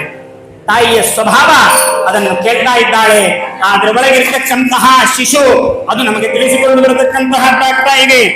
ಆಗ ಆ ನಾರಾಯಣ ನಾರಾಯಣ ನಾರಾಯಣ ಎನ್ನುವಂತಹ ನಾಮವನ್ನು ಅಲ್ಲಿ ಒಳಗೆ ಇರ್ತಕ್ಕಂತಹ ಯಾವ ವಿಚಾರವನ್ನು ತಿಳಿಸ್ತಕ್ಕಂತಹದ್ದಾಗಿ ನಾರದರಿಂದ ಗರ್ಭದಲ್ಲಿ ಇರ್ತಕ್ಕಂತಹ ಶಿಶುವಿಗೆ ಉಪದೇಶವಾಗ್ತಕ್ಕಂತಹ ತಾಯಿಯ ನಿಮಿತ್ತದಿಂದ ಉಪದೇಶವಾಗ್ತಕ್ಕಂತಹದ್ದಾಗಿ ಆಗ ಅಲ್ಲಿ ಯಾವ ಹಿರಣ್ಯಕಶಿಪು ತಾನೇನು ಮಾಡ್ತಾ ಇದ್ದಾನೆ ಅಂದ್ರೆ ಅಲ್ಲಿ ತಪಸ್ಸನ್ನು ಮುಗಿಸಿಕೊಂಡು ಬಂದಂತಹ ಸಂದರ್ಭದಲ್ಲಿ ಆ ನಾರದರು ಬಂದು ಅಲ್ಲಿ ಅವನ ಹೆಂಡತಿಯಾಗಿರ್ತಕ್ಕಂತಹ ಕಯಾದವನ್ನು ಒಪ್ಪಿಸಿದ ಮೇಲೆ ಆಗ ಹಿರಣ್ಯಕಶಿಪು ವಿಚಾರ ಮಾಡ್ತಾನೆ. ವಿಷ್ಣು ದ್ವಿಜ ಕ್ರಿಯಾ ಮೂಲ ವಿಷ್ಣು ಪರಮಾತ್ಮ ನಾರಾಯಣ ಅಂತ ಹೇಳ್ತಾ ಇದ್ದೀವಲ್ಲ, ಆ ನಾರಾಯಣ ಎಲ್ಲಿದ್ದಾನೆ ನಮಗಂತೂ ಅನಿಸುವ ಎಲ್ಲಿರ್ತಾನವನು ವಿಷ್ಣು ದ್ವಿಜ ಕ್ರಿಯಾ ಮೂಲ. ಆ ನಾರಾಯಣ ಯಾರ್ಯಾರು ಹೋಮ ಮಾಡ್ತಾರೋ, ಯಾರು ಪೂಜೆ ಮಾಡ್ತಾರೋ, ಯಾರು ದೇವತಾರಾಧನೆ ಮಾಡ್ತಾರೋ, ಯಾರ್ಯಾರು ಎಲ್ಲೆಲ್ಲಿ ಮಾಡ್ತಾರೋ ಅಲ್ಲಲ್ಲಿ ಹೋಗಿ ಅವರನ್ನು ಸಂಹಾರ ಮಾಡಿದರೆ ಅವಾಗ ಆ ಹರಿ ಕೃಷ್ಣ ನಾರಾಯಣ ಸಿಗ್ತಾನೆ ಅಂತ ಹೇಳಿ ಖೇಜ ಖರ್ವಟ ಘೋಷಾಶ್ಚ ಎಲ್ಲ ಕಡೆಗೂ ಕೂಡ ಆ ನಗರ ಮತ್ತು ಯಾವ ಗ್ರಾಮ, ಊರು, ಖೇಜ, ಕರ್ವಟ, ಓಣಿ ಮೊದಲಾಗಿರ್ತಕ್ಕಂತಹ ಎಲ್ಲ ಕಡೆಗೂ ಕೂಡ ಎಲ್ಲ ವಿಧವಾಗಿರ್ತಕ್ಕಂತಹ ಪೂಜೆಯನ್ನು ಬಂದ್ ಮಾಡಿಸಿಬಿಟ್ಟ. ಎಲ್ಲಿಯೂ ಕೂಡ ಹೋಮ ನಡೆಯುವಂತೆ ಇಲ್ಲ, ಯಜ್ಞಯಾಗಗಳು ನಡೆಯುವಂತೆ ಇಲ್ಲ, ಯಾವುದೋ ವಿಷ್ಣು ಪ್ರೇರಣೆಯ ವಿಷ್ಣು ಪ್ರೀತ್ಯರ್ಥಂತಿಲ್ಲ. ಮತ್ತೇನು ಮಾಡಬೇಕು? ಎಲ್ಲೋ ಹಿರಣ್ಯಕಶಿಪು ಪ್ರೇರಣೆಯ ಹಿರಣ್ಯಕಶಿಪು ಪ್ರೀತ್ಯರ್ಥಂ ಅಂತ. ಯಾರು ಇವತ್ತಿನಿಂದ ಹೋಮ ಮಾಡುವುದಿಲ್ಲ, ಯಾರು ಇವತ್ತಿನಿಂದ ಶ್ರಾದ್ದ ಮಾಡುವುದಿಲ್ಲ. ನೋಡ್ರಿ ಹೇಳ್ತಾ ಇದ್ದಾನೆ, ಶ್ರಾದ್ದ ಮಾಡಬೇಕಾದ್ರೂ ನನ್ನ ಹೆಸರು ಮೇಲೆ ಮಾಡ್ರಿ. ಅವನಿಗೆ ಕಲ್ಪನೆ ಇಲ್ಲ ಶ್ರಾದ್ದ ಯಾಕೆ ಮಾಡ್ತಾರೆ ಅಂತ, ಸತ್ತವರಿಗೆ ಪಿಂಡ ಇಡ್ತಾರೆ ಅಂತ. ಹೇಳ್ತಾನೆ ಬದುಕಿದ್ದವನು ನನ್ನ ಹೆಸರ ಮೇಲೆ ಇಡ್ರಿ ಅಂತ. ಕೊಡುವುದಾದ್ರೆ ನನಗೆ ಕೊಡ್ರಿ, ಮಾಡುವುದಾದ್ರೆ ನನಗೆ ಮಾಡ್ರಿ, ಎಲ್ಲವನ್ನು ನನಗೆ ಮಾಡ್ರಿ ಅಂತ ಹೇಳಲಿಕ್ಕೆ ಹೊರತಕ್ಕಂಥವನಾಗ್ತಾ ಇದ್ದಾನೆ. ಅಂತಹ ಈ ಯಾವ ಹಿರಣ್ಯಕಶಿಪು ಎಲ್ಲ ವಿಧವಾಗಿರ್ತಕ್ಕಂತಹ ಕಡೆಗೆ ಧರ್ಮವನ್ನು ನಿಲ್ಲಿಸಿ ಬಿಟ್ಟಿದ್ದಾನೆ. ಯಾರು ಕೂಡ ಧರ್ಮವನ್ನು ಮಾಡಲಿಕ್ಕಾಗ್ತಾ ಇಲ್ಲ. ಅಷ್ಟೊತ್ತಿಗೆ ಪ್ರಹ್ಲಾದರಾಜರ ಜನ್ಮವಾಗ್ತಕ್ಕಂತಹದ್ದಾಗ್ತಾ ಇದೆ. ಆಗ ಆ ಶ್ರೇಷ್ಠನಾಗಿರ್ತಕ್ಕಂತಹ ಪುತ್ರ ಜನ್ಮವಾಗ್ತಾ ಇದೆ. ನೋಡ್ಲಿಕ್ಕೆ ಆಹ್ಲಾದ ಸಂತೋಷ ಪಡತಕ್ಕಂತಹ ಮಗನನ್ನು ನೋಡಿ ಅವನಿಗೆ ಪ್ರಕೃಷ್ಟವಾಗಿರ್ತಕ್ಕಂತಹ ಆಹ್ಲಾದ, ಪ್ರಕೃಷ್ಟವಾಗಿರುವಂತಹ ನಗು ಉಳ್ಳವನಾದ್ದರಿಂದ ಅವನಿಗೆ ಪ್ರಹ್ಲಾದ ಎನ್ನುವಂತಹ ನಾಮಕರಣವನ್ನು ಅಲ್ಲಿ ಮಾಡತಕ್ಕಂಥವರಾಗ್ತಾ ಇದ್ದಾರೆ. ಅಂತಹ ಯಾವ ಆ ಭಗವಂತ ಅಖಿಲಾಂಡ ಕೋಟಿ ಬ್ರಹ್ಮಾಂಡ ನಾಯಕನಾಗಿರ್ತಕ್ಕಂತಹ ಆ ಜಗದೊಡೆಯನಾದ ಪರಮಾತ್ಮನ ಅನುಗ್ರಹದಿಂದ ಪ್ರಹ್ಲಾದ ಮಹಾರಾಜ ಅಲ್ಲಿ ಹುಟ್ಟಿದ್ದಾನೆ. ಆಗ ಆ ಪ್ರಹ್ಲಾದ ಮಹಾರಾಜನ ಆಗ ಅಲ್ಲಿ ಏನ್ ಮಾಡ್ತಾ ಇದ್ದಾನೆ?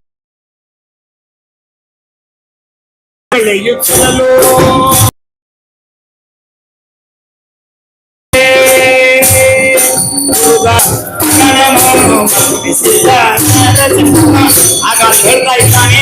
ಆಗ ಆ ಮಗ ಬಾಲಚಂದ್ರನಂತೆ ಬೆಳೀತಾ ಇದ್ದಾನೆ. ಪ್ರಹ್ಲಾದ ಮಹಾರಾಜ. ಆ ಪ್ರಹ್ಲಾದ ಮಹಾರಾಜನ ನಂತರದಲ್ಲಿ ಅನುಲ್ಲಾದ, ಲಾಧ ಮೊದಲಾಗಿರ್ತಕ್ಕಂತಹ ಮಕ್ಕಳು ಕೂಡ ಆಗ್ತಾ ಇದ್ದಾರೆ. ಆದರೆ ಪ್ರಹ್ಲಾದ ಮಹಾರಾಜನಿಗೆ ಮಾತ್ರ ಕೃಷ್ಣ ಗೃಹ ಗೃಹೀತಾತ್ಮ. ಆಗ ದೈತ್ಯ ಗುರುಗಳಾಗಿರ್ತಕ್ಕಂತಹ ಶುಕ್ರಾಚಾರ್ಯರ ಮಕ್ಕಳನ್ನು ಕರೆದುಕೊಂಡು ಬರತಕ್ಕಂಥವರಾಗ್ತಾ ಇದ್ದಾರೆ. ಷಂಡ ಮತ್ತು ಅಮರ್ತ ಇವನೆಲ್ಲ ಕಡೆಗೂ ಕೂಡ ದೇವರನ್ನ ಪೂಜೆಯನ್ನು ಬಂದ್ ಮಾಡಿಸಿಬಿಟ್ಟಿದ್ದ. ಎಲ್ಲೂ ಹರಿ ಕೃಷ್ಣ ನಾರಾಯಣ ಒಂದು ಶಬ್ದ ಯಾರು ಉಚ್ಚಾರ ಮಾಡಬೇಕು. ಎಲ್ಲರೂ ಕೂಡ ಹಿರಣ್ಯಕಶಿಪು ಪ್ರೇರಣೆಯ ಹಿರಣ್ಯಕಶಿಪು ಪ್ರೀತ್ಯರ್ಥಂ ಅಂತ ಮಾಡಬೇಕು. ಏನು ಮಾಡಿದ್ರು. ಆದರೆ ಅಲ್ಲಿ ಆ ಹಿರಣ್ಯಕಶಿಪುವಿನ ಆ ಒಂದು ಆಜ್ಞೆಯಾನುಸಾರವಾಗಿ ಅವನ ಮನೆಯಲ್ಲೇ ಪಾಠಶಾಲೆಯನ್ನು ಮಾಡಿ ಅಲ್ಲೇ ದೈತ್ಯ ಬಾಲಕರಿಗೆ ಉಪದೇಶ ಮಾಡಲಿಕ್ಕಾಗಿ ಷಂಡಾಮರ್ಕೋಸುದೋತಸ್ಯ ದೈತ್ಯ ರಾಜಗ್ರಹಾಂತಿಗೆ. ಆಗ ಆ ಷಂಡ ಮತ್ತು ಅಮರ್ಕ ಅಂತ ಶುಕ್ರಾಚಾರ್ಯ ಮಕ್ಕಳು ಅವರನ್ನು ಕಳಿಸಿ ತ್ರೈವಿದ್ಯೆಯನ್ನು ಉಪದೇಶ ಮಾಡಿದ್ರು. ಮೂರೇವಾಗಿರ್ತಕ್ಕಂತಹ ವಿದ್ಯೆ. ಯಾವ ತ್ರೈವಿದ್ಯೆ?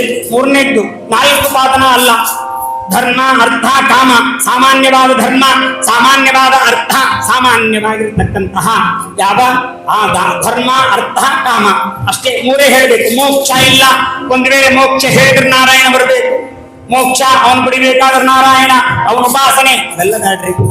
ಸಾಮಾನ್ಯವಾದ ಧರ್ಮ, ದುಡ್ಡು ಹೆಂಗ ಸಂಪಾದನೆ ಮಾಡಬೇಕು, ಅರ್ಥ ಹೆಂಗ ಸಂಪಾದನೆ ಮಾಡಬೇಕು, ನಮಗೆ ಇಚ್ಛೆ ಏನೇನಿದೆ ಅದನ್ನು ಮಾತ್ರ ತಿಳಿಸಿಕೊಡ್ರು. ತ್ರೈವರ್ಗಾತ್ಮಕವಾದ ವಿದ್ಯೆ. ನಾನೇ ಶ್ರೇಷ್ಠ ಅಂತ ಹೇಳಬೇಕು. ಏನು ಮಾಡಿದ್ರು? ಹಿರಣ್ಯಕಶಿಪು ಶ್ರೇಷ್ಠ. ಯಾಕೆ? ನಿಮ್ಮನ್ನು ಇಟ್ಕೊಂಡು ನಾನು ರಕ್ಷಣೆ ಮಾಡುವವನು ನಾನು, ಎಲ್ಲ ಮಾಡುವ ನಾನು. ಆದ್ದರಿಂದ ನನ್ನ ಬಿಟ್ಟು ಬೇರೆ ನನ್ನ ಹೇಳುವಂತೆ. ಹಿರಿಯರಿಗೆ ನಮಸ್ಕಾರ ಮಾಡ್ರಿ ಅಷ್ಟೇ ಹೇಳುವಂತ. ಕೆಲವೊಂದು ಮಾತ್ರ ಹೇಳಬೇಕು, ತ್ರೈವಿದ್ಯೆಯನ್ನು ಮಾತ್ರ. ಆದರೆ ಇವನು ಮಾತ್ರ ಕೃಷ್ಣ ಗೃಹ ಗೃಹೀತಾತ್ಮ. ಗುರುಗಳು ಏನ್ ಹೇಳ್ತಾ ಇದ್ದಾರೆ ಕೇಳ್ತಾ ಇದ್ದ. ಒಂದು ಕಿವಿಯಿಂದ ಕೇಳೋದು, ಇನ್ನೊಂದು ಕಿವಿಯಿಂದ. ಆಗ ವಿಚಾರ ಮಾಡ್ತಾ ಇದ್ದಾರೆ, ಏನಪ್ಪಾ ಏನಿವನು ಪ್ರಹ್ಲಾದ ಮಹಾರಾಜ ಏನು ಹೇಳಿದ್ರು ಕೂಡ ಕೇಳ್ತಾ ಇಲ್ಲ. ತನ್ನಷ್ಟು ತಾನೇ ಇರ್ತಾನೆ, ಹುಚ್ಚ ನಿಂತಿರ್ತಾನೆ, ಮೂಕ ನಿಂತಿರ್ತಾನೆ. ಮೂಕ ಬದಿರಂತಿ ಪರೋನ್ಪಡನತೆ ಹಾಗೂ ಯುಗಿಗಳನ್ನು ಆರರು ಮಾನತೆ. ಈಗೀಸಲು ಒಂದು ಕಾಲಕ್ಕೆ ಆ ಕೈವಲ್ಯ ಭೋಗಸೂತ ಅವರಿಗೆ ಬೇಕೆ. ನನ್ನ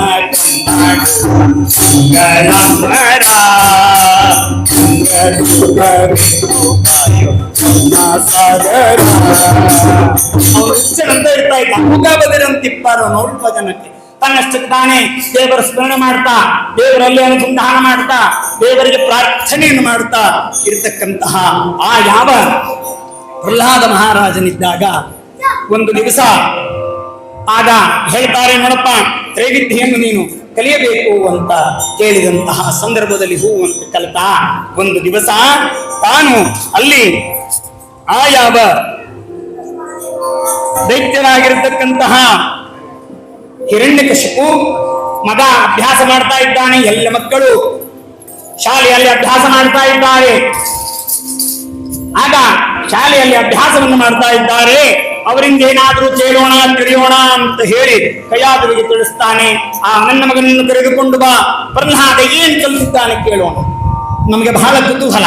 ಮಕ್ಕಳು ಸಣ್ಣವರಿದ್ದಾಗ ಏನಾದ್ರೂ ಶಾಲೆಗೆ ಹೋದ್ರೆ ಏನ್ ಕಲಿಸಿದ್ರು, ಏನ್ ಡೈರಿಗಳನ್ನು ಬರೆದು ಕೊಟ್ರು, ನೀವೇನ್ ಕಲಿತ್ರಿ, ಏನ್ ಹೇಳಿದ್ರು ಅಂತ ಕೇಳುವಂತಹ ಕುತೂಹಲ. ಅದೇ ರೀತಿಯಾಗಿ ಹಿರಣ್ಯಕಶಿಪುವಿಗೂ ಕೂಡ ನನ್ನ ಬಗ್ಗೆ ಮಗ ಕಲ್ತಿರ್ತಾನೆ, ಏನ್ ಹೇಳ್ತಾನೆ ಅಂತ ಕೇಳಬೇಕು ಅಂತ ಬಹಳ ಖುಷಿಯಿಂದ ಸಂಭ್ರಮ. ಆಗ ಕೈಯಾದು ಮಗನಿಗೆ ಸುಂದರವಾಗಿ ಸ್ನಾನಕ್ಕೆ ಹಾಕಿ, ಮಗನಿಗೆ ಲೇಪನವನ್ನು ಹಚ್ಚಿ ಸುಂದರವಾದ ವಸ್ತ್ರಗಳನ್ನು ಹಾಕಿ ಆಗ ತಂದೆ ಹತ್ತಿರ ಕೊಟ್ಟು ಕಳಿಸ್ತಾ ಇದ್ದಾನೆ. ತಂದೆ ಬಾ ಮಗುವೇ ಬಾ ಅಂತ ಹೇಳಿ ತನ್ನ ತೊಡೆಯ ಮೇಲೆ ಕುಳಿಸಿಕೊಳ್ತಕ್ಕಂಥವನಾಗ್ತಾ ಇದ್ದಾನೆ.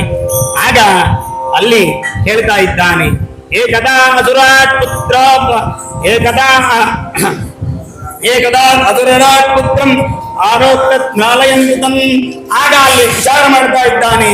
ಆಗ ಆ ಅಸುರರಾಟ್ ಯಾರು? ಆ ಹಿರಣ್ಯಕಶಿಪು ಮಗನನ್ನು ತೊಡೆಯ ಮೇಲೆ ಕುಳಿಸಿಕೊಳ್ತಕ್ಕಂಥವನಾಗಿ, ಏನು ಕಲ್ತಿ ಹೇಳಪ್ಪ ಶಾಲೆಯಲ್ಲಿ ಇಷ್ಟು ದಿವಸ ನನಗೆ ಚಂಡಾಮರ್ತರು ವಿದ್ಯೆಯನ್ನು ಉಪದೇಶ ಮಾಡಿದ್ದಾರಲ್ಲ, ಏನು ಕಲ್ತಿಯಾ ಹೇಳು ನೋಡೋಣ ಅಂತ ಹೇಳಿದಂತಹ ಸಂದರ್ಭದಲ್ಲಿ ಆಗ ಪ್ರಹ್ಲಾದ ಮಹಾರಾಜರು ಹೇಳ್ತಾರೆ, ಏನ್ ತಂದೆ, ಎಷ್ಟು ಚಂದ ಉಪದೇಶ ಇದೆ, ಕೇಳ್ತೀಯ? ಹೇಳ್ತೀನಿ ಕೇಳು.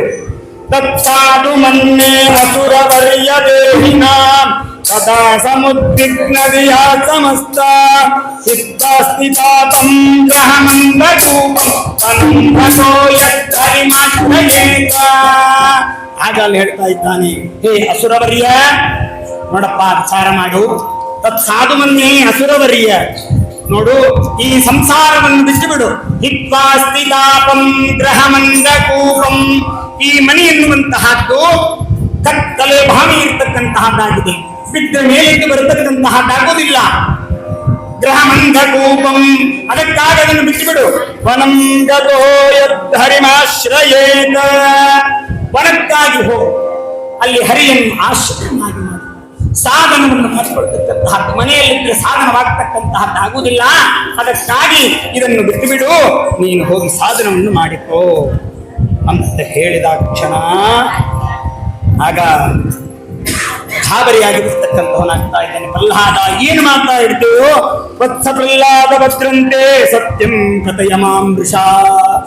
ಏನೋ ಮಾತಾಡ್ತಾ ಇದೆಯಲ್ಲೋ, ಕನಸಿನಲ್ಲಿ ಹೇಳ್ತಾ ಇದ್ದೀಯಾ, ಯಕ್ಷೃತಿ ಏನೇನೋ ಏನು ಹೇಳ್ತಾ ಇದ್ದಿ?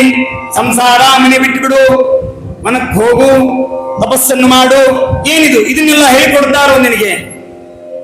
ಅದಕ್ಕಾಗಿ ನೋಡು, ಇಂತಹ ಬಾಲವಾಕ್ಯಗಳನ್ನು ಬಾಲ ಬುದ್ಧಿಯಿಂದ ಆಡ್ತಕ್ಕಂತಹದ್ದಾಗಬೇಡ, ಸರ್ವದಾ ತಪ್ಪು ನುಡಿಬೇಡಪ್ಪ. ಏನು ಕಲಿಸಿದ್ದಾರೆ ನಿಜವಾಗಲೂ ಹೇಳು ಅಂತ ಕೇಳಿದಂತಹ ಸಂದರ್ಭದಲ್ಲಿ, ಇಲ್ಲ ಸ್ವಾಮಿ, ಇದೆಲ್ಲ ತಗೊಂಡು ಏನ್ ಮಾಡ್ತೀಯ? ಸಂಸಾರ ಇದು ತೃಣಕ್ಕೆ ಸಮಾನವಾಗಿರ್ತಕ್ಕಂತಹದ್ದು, ಇಂದಿಲ್ಲ ನಾಳೆ ಇರುತ್ತಿದೆ, ನಾಳೆ ಇರುವುದಿಲ್ಲ. ಆದ್ದರಿಂದ ದೇವರನ್ನು ಸ್ಮರಣೆ ಮಾಡಿ ಶಾಶ್ವತವಾದಂತಹ ಮೋಕ್ಷ ಮುಕ್ತಿ ಹೊಂದುವುದೇ ನಮ್ಮ ಮುಖ್ಯವಾಗಿರ್ತಕ್ಕಂತಹ ಕರ್ತವ್ಯ ಅಂತ ಹೇಳಿದ ಕ್ಷಣ ಎತ್ತಿ ಮಗನನ್ನು ಏನು ಮಾತನ್ನು ಹೇಳ್ತಾ ಇದ್ದೀಯ? ಈ ವಿದ್ಯೆ ನೀನು ಹೇಳಬೇಡ್ರಿ ಅಂತ ಹೇಳಿದ್ದೆ ನಾನು. ಧರ್ಮ, ಅರ್ಥ, ಕಾಮ ಮೂರೇ ಹೇಳ್ರಿ, ನಾಲ್ಕನೇದು ಮೋಕ್ಷ ಬೇಡ ಅಂತ ಹೇಳಿದ್ದೆ. ಇವನ್ ಅದೇ ಕಲ್ತಿದ್ದಾನ ನೋಡ್ರಿ, ವಿಚಾರ ಮಾಡ್ರಿ. ಚಂಡಾಮರ್ಕರಿಗೆ ಹೇಳ್ತಾ ಇದ್ದಾರೆ, ನೋಡ್ರಿ, ಇವನು ಇಂತಹ ವಿದ್ಯೆಯನ್ನೆಲ್ಲ ಕಲಿತಾ ಇದ್ದಾನೆ, ಅದಕ್ಕಾಗಿ ಸಿಟ್ಟಿಗೆ ಬರ್ತಾ ಇದ್ದಾನೆ. ಆಗ ಕುಲ ಅಂಗಾರಸ್ಯ ದುರ್ಬುದ್ಧೆ, ಹೇ ಕುಲನಾಶಕನಾಗಿರುವಂತಹ ವ್ಯಕ್ತಿ, ಏನು ವಿಚಾರ ಹೇಳ್ತಾ ಇದ್ದೀಯಾ? ದೈತ್ಯೇಯ ಚಂದನವನೇ ಕಂಡೋ, ನೀನು ದೈತ್ಯ ಎಂಬಂತಹ ಚಂದನವನದಲ್ಲಿ ದೈತ್ಯೇಯ ಚಂದನವನೇ ಜಾತೋಯಂ ಕಂಡಕದ್ರುಮಃ, ನೀನು ದೈತ್ಯರೆಂಬಂತಹ ಚಂದನವನದಲ್ಲಿ ನೀನು ಒಬ್ಬ ಮುಳ್ಳಿನ ಗಿಡವಾಗಿ ಹುಟ್ಟು ಬಿಟ್ಟಿದೆಯಲ್ಲೋ. ದೈತ್ಯರೆಂಬಂತಹ ಚಂದನವನ ಅಂತ ನೋಡ್ರಿ, ಇವನೊಬ್ಬ ಮಹಾ ದೈತ್ಯ, ಇವನಿಗೆ ಚಂದನಕ್ಕೆ ಹೋಲಿಸ್ತಾ ಇದ್ದಾರೆ. ನೀನು ಹುಟ್ಟಿದ್ದೀಯಾ, ಮುಳ್ಳಿನ ಗಿಡದಂತೆ ಹುಟ್ಟಿದ್ದೀಯಾ. ಆ ದೈತ್ಯರೆಂಬಂತಹ ಚಂದನವನವನ್ನು ಕಡಿಯಲಿಕ್ಕೆ ವಿಷ್ಣು ಎನ್ನುವಂತಹ ಕೊಡಲಿಗೆ ನೀನು ಕಾಮಾಗಿದ್ದೀಯ. ಆ ದೈತ್ಯರ ಚಂದನವನ್ನು ನಾಶ ಮಾಡಲಿಕ್ಕೆ ತನ್ಮೂಲೋನ್ಮೂಲ ಬರಜೋ ಅಂತ ಹೇಳಿದಂತೆ, ಆ ದೈತ್ಯರ ಚಂದನವನ್ನವನ್ನು ನಾಶ ಮಾಡಲಿಕ್ಕೆ ವಿಷ್ಣುವಿಗೆ ಶಕ್ತಿ ಇಲ್ಲ. ಅವನು ಹೇಳಿಯಾಗಿ ಬಂದು ನನ್ನ ತಮ್ಮನನ್ನು ಸಂಹಾರ ಮಾಡಿ ಹೋದ. ನನ್ನ ಜೊತೆಗೆ ಬರಬೇಕಾಗಿತ್ತು, ಯುದ್ಧಕ್ಕೆ ತಿಳಿಸ್ತಿದ್ದೆ ನಾನು. ಅದಕ್ಕಾಗಿ ಅವನಿಗೆ ಆ ದೈತ್ಯರನ್ನು ಸಂಹಾರ ಮಾಡುವಂತಹ ವಿಷ್ಣುವನ್ನು ಕೊಡಲಿಗೆ ನೀನು ಕಾಮಾಗಿದ್ದೀಯಾ. ಅದಕ್ಕಾಗಿ ನೀನು ಇರ್ತಕ್ಕಂತಹ ತಾಗಬೇಡ, ನಡಿ ಅಂತ ಹೇಳಿ ಕಳಿಸಿಕೊಡ್ತಕ್ಕಂಥವರಾಗ್ತಾ ಇದ್ದಾರೆ. ಹೇಳ್ತಾ ಇದ್ದಾರೆ, ಚಂಡಾಮರ್ಕರೇ ನೋಡ್ರಿ, ನೀವಿಲ್ಲದೆ ಇರ್ತಕ್ಕಂತಹ ಸಂದರ್ಭದಲ್ಲಿ ಬಂದು ಅವನಿಗೆ ಯಾರೋ ಏನೋ ತಲೆ ತುಂಬುತ್ತಾ ಇದ್ದಾರೆ, ವಿಚಾರ ಮಾಡಿ ನೋಡ್ರಿ ಅಂತ ಹೇಳಿದ ಕ್ಷಣ, ಇಲ್ಲ ಸ್ವಾಮಿ, ಹಂಗೇನ್ ಮಾಡೋದಿಲ್ಲ, ಅವಶ್ಯವಾಗಿ ಕಲಿಸ್ತೇವೆ ಅಂತ ಹೇಳಿ ಮತ್ತೆ ಕರೆದುಕೊಂಡು ಹೋಗ್ತಾರೆ. ಮತ್ತೆ ತ್ರೈವರ್ಗಿಕವಾದ ವಿದ್ಯೆ, ಮತ್ತೆ ಸಾಮಾನ್ಯ ಅರ್ಥ, ಸಾಮಾನ್ಯ ಧರ್ಮ, ಸಾಮಾನ್ಯ ಕಾನೂನು ಉಪದೇಶ ಮಾಡಿ ಮತ್ತೆ ಎರಡನೇ ಸಲ ಮತ್ತೆ ಬರ್ತಾನೆ. ಆಗ ಪ್ರಹ್ಲಾದ, ಸರಿಯಾಗಿ ಕಲ್ತುಕೊಂಡು ಬಂದಿದ್ದೀಯಲ್ಲ, ಹೋದ್ಸಲ ಏನೋ ಅಸ್ತವ್ಯಸ್ತ ಕಲ್ತು ಬಿಟ್ಟಿದ್ದಿ, ಈಗೇನು ಕಲ್ತಿದ್ದೀಯಾ? ಇಲ್ಲ ಸ್ವಾಮಿ, ಬಹಳ ಸುಂದರವಾಗಿ ಕಲ್ತಿದ್ದೇನೆ ಈಗ. ಹೌದಾ, ಏನು ಕಲ್ತಿದ್ದೀಯಾ ಹೇಳಿ ನೋಡೋಣ ಅಂತ ಕೇಳಿದರೆ ಪ್ರಹ್ಲಾದರಾಜ ಹೇಳ್ತಾನೆ, ಅವಾಗ ಬರೇ ಕಾಡಿಗೆ ಹೋಗಬೇಕು, ದೇವರನ್ನು ಕಾಣಬೇಕು, ಭಕ್ತಿ ಮಾಡಬೇಕು ಅಂತ ಹೇಳಿದ್ದೆ. ಆದ್ರೆ ಈ ಸಲ ಭಕ್ತಿಯ ಲಕ್ಷಣ ಕಲಿಸ್ಕೊಂಡಿದ್ದೇನೆ. ಶ್ರವಣಂ ಕೀರ್ತನಂ ವಿಷ್ಣೋ ಸ್ಮರಣಂ ಪಾದ ಸೇವನಂ ಅರ್ಚನಂ ವಂದನಂ ದಾಸ್ಯಂ ಸತ್ಯಂ ಆತ್ಮ ನಿವೇದನಂ ಇತಿ ಪುಂಸಾತ್ಮಿತಾ ಭಕ್ತಿ ಭಕ್ತಿ ಚೇನ್ನವರಕ್ಷಣ. ಆಗ ಅಲ್ಲಿ ಹೇಳ್ತಾ ಇದ್ದಾನೆ, ಅಲ್ಲಿ ಆ ಭಕ್ತಿಶ್ಚೇನ್ ನವಲಕ್ಷಣ, ಭಕ್ತಿಯ 9 ಲಕ್ಷಣಗಳನ್ನು ಕಲಿತಿದ್ದೇನೆ ಸ್ವಾಮಿ. ಶ್ರವಣ, ಕೀರ್ತನ, ಸ್ಮರಣ, ಪಾದಸೇವನ, ಅರ್ಚನಾ, ವಂದನ, ದಾಸ್ಯ, ಸಖ್ಯ, ಆತ್ಮನಿವೇದನ. ಆತ್ಮನಿವೇದನ ರೂಪವಾಗಿರ್ತಕ್ಕಂತಹ ಭಕ್ತಿಯ ಲಕ್ಷಣಗಳ್ರಿ. ಇವೇ ಭಕ್ತಿಗಳಲ್ಲ, ನವವಿಧ ಭಕ್ತಿಗಳಲ್ಲ, ನವವಿಧ ಭಕ್ತಿಗಳ ಇಲ್ಲಿ ತಿಳಿಸಿಕೊಡುವಂತಹ ಭಕ್ತಿ ಅಂದ್ರೆ ಏನು? ನಿರ್ವ್ಯಾಜಾಂ ನಿಶ್ಚಲಾಂ ಸದ್ಗುಣಗಣ ಬೃಹತಿ, ನಿರ್ವ್ಯಾಜವಾದ ನಿರ್ಮಿತ್ತಕವಾಗಿರ್ತಕ್ಕಂತಹ ಭಕ್ತಿ. ಆ ಭಕ್ತಿ ಮಾಡಬೇಕಾದ್ರೆ ಈ 9 ಲಕ್ಷಣಗಳು ಬೇಕು. ಶ್ರವಣ ಮಾಡಬೇಕು, ಕೀರ್ತನ ಮಾಡಬೇಕು, ಸ್ಮರಣ ಮಾಡಬೇಕು, ಪಾದಸೇವನ, ಅರ್ಚನಾ, ವಂದನ, ದಾಸ್ಯ, ಸಖ್ಯ, ಆತ್ಮನಿವೇದನ. ಆಗ ಇದನ್ನು ಕೇಳಿದ ಕ್ಷಣ ಹಿರಣ್ಯಕಶಿಪು ಸಿಟ್ಟಿಗೆ ಬರತಕ್ಕಂಥವನಾಗ್ತಾ ಇದ್ದಾನೆ. ಯಾವುದು ನನ್ನ ಮಗ, ಜ್ಯೇಷ್ಠ ಪುತ್ರ, ಜ್ಯೇಷ್ಠ ಶ್ರೇಷ್ಠ, ಅವನೇ ಒಡೆಯ, ಅವನೇ ರಾಜ್ಯಭಾರ ಮಾಡತಕ್ಕಂಥವನು. ಅಂತಹ ಮಗನಿಗೆ ಏನೋ ಅಬದ್ಧ ಉಪದೇಶ ಮಾಡುತ್ತಾರಲ್ಲ, ಬ್ರಹ್ಮಬಂಧೋ ದತ್ತೆ. ಹೇ ಬ್ರಹ್ಮಬಂಧೋ ನಿಜ ಬ್ರಾಹ್ಮಣರೇ, ಏನ್ ಕಲಿತಾ ಇದ್ದಾನೆ ಅವನು?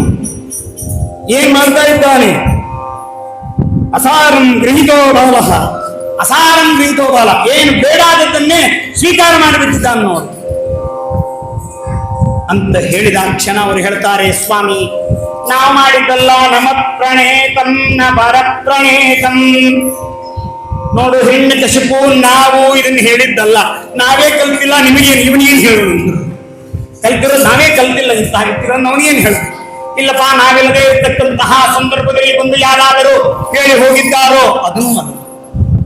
ನಮ ಪ್ರಣೇತಂ ನ ಪರ ಪ್ರಣೇತಂ ನೈಸರ್ಗಿಕೀಯಂ ಮತಸ್ಯ ರಾಜ. ರಾಜ ಅವನಿಗೆ ನೈಸರ್ಗಿಕವಾಗಿ ಬಂದು ಬಿಟ್ಟದಪ್ಪ, ನಾವೇನು ಕಲಿಸಿದ್ದಲ್ಲ, ಸ್ವಾಭಾವಿಕವಾಗಿರ್ತಕ್ಕಂತಹದ್ದು. ಅಂತಹದ್ದನ್ನ ನಮ್ಮಿಂದ ತೆಗಿಲಿಕ್ಕಾಗ್ತಾ ಇಲ್ಲ. ಅದಕ್ಕಾಗಿ ನೋಡು ಯಾಕೆಂದ್ರ ಏನು ಮಾಡ್ತೀನಿ ನೋಡಪ್ಪ, ನಮ್ಮಿಂದಂತರೂ ಯಾವುದೂ ಕೂಡ ನಡೀತಕ್ಕಂತಹದ್ದಾಗ್ತಾ ಇಲ್ಲ ಅಂತ ಕೇಳಿದಂತಹ ಸಂದರ್ಭದಲ್ಲಿ ಆಗ ವಿಚಾರ ಮಾಡ್ತಾನೆ, ಇವನು ಬದುಕಿದರೆ ಸರ್ವನಾಶ ಆಗಿ ಹೋಗ್ತದೆ, ಸಿದ್ಧ ಮಾಡ್ತಕ್ಕಂತಹ ಈ ನನ್ನ ಈ ದೈತ್ಯನ ಇವನು ಸರ್ವತಾ ಬದುಕಬಾರದು, ಇವನು ನಾಶವಾಗಿ ಹೋಗಬೇಕು ಅಂತ ಆ ಹಿರಣ್ಯಕಶಿಪು ಏನು ಮಾಡ್ತಾನೆ? ಸುತ್ತು ಜನರ ಕರೆಸಿ ಬೇಗದಿ ಅಸುರ ತನ್ನ ಕಲಿಸಬೇಕು. ಅಡವಿಯೊಳಗೆ ಇತ್ತು ವಿಷವನಂದು ಭಜನಗಳ ಹರಿಯ ಸ್ಮರಣೆ ಮಾಡಿ ಕರೆದಲಾಂಗೆ ನಾರಸಿಂಹ. ಆಗ ಅವನಿಗೆ ಕರೆಸ್ತಾ ಇದ್ದಾರೆ, 10 ಜನರನ್ನು ಕರೆಸ್ತಾ ಇದ್ದಾನೆ. ಕರೆಸಿ ಆಗ ಅಲ್ಲಿ ಹೇಳ್ತಾ ಇದ್ದಾನೆ, ಸುತ್ತ ಜನರನ್ನೆಲ್ಲರನ್ನು ಕರೆಸಿ ಹೇಳ್ತಾ ಇದ್ದಾನೆ, ಅವನನ್ನು ಅಡವಿಯೊಳಗೆ ಹೋಗಿಬಿಟ್ಟು ಬಂದುಬಿಟ್ರಿ. ಆಗ ಬೆಟ್ಟದಿಂದ ಕಟ್ಟಿ ಅವರನ್ನು ಉರುಳಿಸಿರಿ, ಆಮೇಲೆ ನೀರಿನಲ್ಲಿ ಕಲ್ಲು ಕಟ್ಟಿ ಅವನನ್ನು ಒಳಗೆ ಅಂತ ಹೇಳಿದ ಕ್ಷಣ ಹಾಗೆ ಮಾಡ್ತಾರೆ. ಅಲ್ಲಿ ಆ ಭಕ್ತ ಪ್ರಹ್ಲಾದ ತಾನು ನಾರಾಯಣನೆಂಬಂತಹ ನಾಮದಿಂದ ಯಾವುದು ಏನೂ ಮಾಡತಕ್ಕಂತಹದ್ದಾಗಲಿಲ್ಲ. ಅವನು ಯಾವ ಉಪಾಯವನ್ನು ಮಾಡಿದರೂ ಕೂಡ ಸಾಯ್ತಕ್ಕಂತಹದ್ದಾಗುವುದಿಲ್ಲ. ಅಂಬುದಿಯಳು ಮರನ ಮಲಗಿಸಿ ಮೇಲೆ ಬಂದು ಬಿಂದವನ್ನು ಇಟ್ಟು ಬನ್ನಿರೋ, ಹರಿಯ ಕೃಪೆಗೆ ಬದನಾದ ಪೂರ್ಣದೆ ಮರಣ ಇಲ್ಲ ಹಂಗೆ ಮಾಡಿ ಮನೆಗೆ ನರಸಿಂಹ ಹೇಳ್ತಾ ಇದ್ದಾರೆ. ಏನು ಮಾಡಿದರೂ ಕೂಡ ಅಲ್ಲಿ ಅವನು ತಾನು ಅವನು ಸ್ವೀಕಾರ ಮಾಡತಕ್ಕ ಅವನು ಸಾಧ್ಯನೇ ಇಲ್ಲ. ಏನು ಮಾಡಿದರೂ ಕೂಡ ಬೆಟ್ಟದಿಂದ ಕಟ್ಟಿ ಉರುಳಿಸಿ ಮೇಲೆ ಒಂದು ಬೆಟ್ಟವನ್ನು ಇಟ್ಟು ಬನ್ನಿರು. ಏನು ಮಾಡಿದರೂ ಕೂಡ ವರುಣ ಬಂದು ರಕ್ಷಣೆ ಮಾಡ್ತಾನೆ, ಪರ್ವತಾಭಿಮಾನಿ ದೇವತೆಗಳು ಬಂದು ರಕ್ಷಣೆ ಮಾಡ್ತಾರೆ. ಆಗ ಕೊನೆಗೆ ಹೇಳ್ತಾನೆ, ಬೆಟ್ಟ ತಾನೆ ಕೈಯಲ್ಲಿ ತುಳಿಸಿ, ಆಗ ಪಟ್ಟದಾನೆ ಕೈಯಲ್ಲಿ ತುಳಿಸಿ ಹಾವಿನಿಂದ ಕಚ್ಚಿಸ್ರಿ. ಅವನಿಗೆ ಹೇಳ್ತಾನೆ, ವಿಷವನ್ನಿಟ್ಟುಕೊಂಡ್ರೆ ಅವನಿಗೆ ವಿಷವನ್ನು ಕೊಟ್ಟು ಬಿಡ್ರಿ ಅಂತ ಹೇಳ್ತಾನೆ. ಯಾರು ಕೊಡಬೇಕು? ಕೈಯಾದು ನಿನ್ನ ಮಗ ತಪ್ಪು ಮಾಡಿದ್ದಾನೆ, ವಿಷವನ್ನು ಕೊಟ್ಟು ಅವನಿಗೆ ಸಾಯಿಸಿಬಿಡು ಅಂತ ಕೇಳಿದ್ರೆ, ಆ ಪರಮಾತ್ಮನ ನಾಮಸ್ಮರಣೆ ಮಾಡಿದಾಗ ಈ ವಿಷ ಯಾರಿಗೆ ಹಾಕಬೇಕು? ಆ ವಿಷವನ್ನು ಕೊಟ್ಟರೂ ಸಹಿತ ಪ್ರಹ್ಲಾದ ಸಾಯಲಿಲ್ಲ. ಪ್ರಹ್ಲಾದ ಸಾಯದೆ ಇರುವಂತಹ ಸಂದರ್ಭದಲ್ಲಿ ಆಗ ಹಿರಣ್ಯಕಶಿಪು ವಿಚಾರ ಮಾಡಿದ, ವರ ಕೇಳಿದ್ದು ನನಗೋ ನನ್ನ ಮಗನಿಗೋ ಅಂತ ವಿಚಾರ ಬಂತಂತ. ಯಾಕೆ ಅಂತ, ನಾನು ಯಾವುದರಿಂದಲೂ ಸಾಯಬಾರದು ಅಂತೆಲ್ಲ ಬೇಡಿದ್ದೆ, ಅವೆಲ್ಲ ವರ ನನ್ನ ಮಗನಿಗಾಯ್ತು ಅಂತ ಕಾಣಿಸ್ತದೆ, ನನ್ನ ಮರಣ ನಿಶ್ಚಿತ ಮನವಿ ಮಾಡ್ಕೊಂಡು. ಯಾಕೆ ಯಾಕೆ ಅಂದ್ರೆ ಬ್ರಹ್ಮದೇವರಿಗೆ ಹೊರ ಕೇಳಿದ್ದ, ಮೇಲೆ ಬರಬಾರ್ದು, ಕೆಳಗೆ ಬರಬಾರ್ದು, ಹಿಂದೆ ಬರಬಾರ್ದು, ಮುಂದೆ ಬರಬಾರ್ದು, ಎಲ್ಲ ಮಗನ ಮೇಲೆ ಪ್ರಯೋಗ ಆಯ್ತು. ಮಗನ ಮೇಲೆ ಸಾಯ್ದ ವಿಚಾರ ಮಾಡಿದ, ಅಯ್ಯೋ ಹೊರ ಕೇಳಿದ್ದು ನನಗಲ್ಲ, ನನ್ನ ಮಗನಿಗಿರುವಂತೆ ಕಾಣಿಸ್ತದೆ ಅಂತ ಗಾಬರಿ ಬಂತು. ಆಗ ಮಗನಿಗೆ ಕೇಳ್ತಾನೆ, ಅಲ್ಲಪ್ಪ ನೀನ್ ಇಷ್ಟೆಲ್ಲ ಮಾಡ್ತಾ ಇದ್ದೀಯಲ್ಲ, ನಿನ್ನ ದೇವನೆಲ್ಲಿದ್ದಾನೆ ಹೇಳು, ಎಲ್ಲಿದ್ದಾನೆ ನಿನ್ನ ಸ್ವಾಮಿ? ಸ್ವಾಮಿ, ನನ್ನ ಸ್ವಾಮಿ ಎಲ್ಲ ಕಡೆಗಿದ್ದಾನೆ ತಂದೆ, ಎಲ್ಲ ಕಡೆಗೂ ಇದ್ದಾನೆ. ಎಳ್ಳು ಮನೆಯ ಮುಳ್ಳು ಕೊನೆಯ ತುಳ್ಳು ಬಿನಗೆ ಒಳಗೆ ಒಳಗೆ ಎಲ್ಲ ಕಾವಿನಲ್ಲಿ ಲಕ್ಷ್ಮಿದ್ದಾನೆ. ಯಾಕೆ ಮಾಡುತ್ತೀವಿ ನಯನಿದ್ದಾನೆ, ಯಾಕೆ ಮಾಡುತ್ತೀವಿ ನಯನಿದ್ದಾನೆ. ಏನು ಸರ್ವತ್ರ ಇದ್ದಾನೆ, ಎಲ್ಲ ಕಡೆಗೂ ಇದ್ದಾನೆ. ಎಳ್ಳು ಮನೆಯ ಡೊಳ್ಳು ಮನೆಯ, ಎಳ್ಳು ಮನೆಯ ಮುಳ್ಳು ಬೇಡದೆ ಕೊಳಗೆವರೆಗೆ ಎಲ್ಲ ಕಾವಿನಲ್ಲಿ, ಈ ಜಗತ್ತಿನ ಆಚೆ ಈಚೆಯಲ್ಲಿ ಭಗವಂತ ಎಲ್ಲ ಕಡೆಗೂ ಇದ್ದಾನೆ. ನೀನು ಎಲ್ಲಿ ಕೇಳಿದಲ್ಲಿ ಸರ್ವವ್ಯಾಪ್ತ ಈಶಾವಾಸ್ಯಮಿದಂ ಸರ್ವಂ ಯತ್ಕಿಂಚಿತ್ ಜಗತ್ಯಾಂ ಜಗತ ತೇನ ತ್ಯಕ್ತೇನ ಮುಂಜಿತ. ಎಲ್ಲ ಕಡೆಗೂ ಕೂಡ ಈಶಾವಾಸ್ಯಂ, ಈ ಜಗತ್ತೇ ಪರಮಾತ್ಮ, ಪರಮಾತ್ಮನಲ್ಲಿ ಜಗತ್ತಿದೆ, ಜಗತ್ತಿನಲ್ಲಿ ಪರಮಾತ್ಮ. ಇಂತಹ ವ್ಯಾಪ್ತತ್ವ ಭಾವನೆಗೆ ಪ್ರಹ್ಲಾದ ಬರ್ತಕ್ಕಂಥವನೇ. ಆಗ ಹಿರಣ್ಯಕಶಿಪು ಹೇಳ್ತಾ ಇದ್ದಾನೆ, ಮರಣ ಸಮಯ ಹತ್ತಿರ ಬಂದಿದೆ, ಅದಕ್ಕಾಗಿ ವ್ಯಕ್ತಂ ತಂ ಮರ್ತುಕಾಮೋಸಿ, ವ್ಯರ್ಥವಾಗಿ ಸಾಯಲಿಕ್ಕೆ ಉದ್ಯುಕ್ತನಾಗ್ತಾ ಇದೆಯಲ್ಲ, ಇಂತಹ ಮಾತು ಸಾಯುವ ಸಂದರ್ಭದಲ್ಲಿ ಮಾತ್ರ ನಿನಗೆ ಬರ್ತದಂತ. ಇಂತಹ ಸಾಯುವ ಸಂದರ್ಭದಲ್ಲಿ ನಿನಗೆ ಇಂತಹ ಮಾತುಗಳು ಬರ್ತಾ ಇದೆ ನೋಡು ಪ್ರಹ್ಲಾದ, ಸುಮ್ಮನೆ ಸಾಯಬೇಕು. ನಿನ್ನ ದೇವರು ಎಲ್ಲಿದ್ದಾನೆ,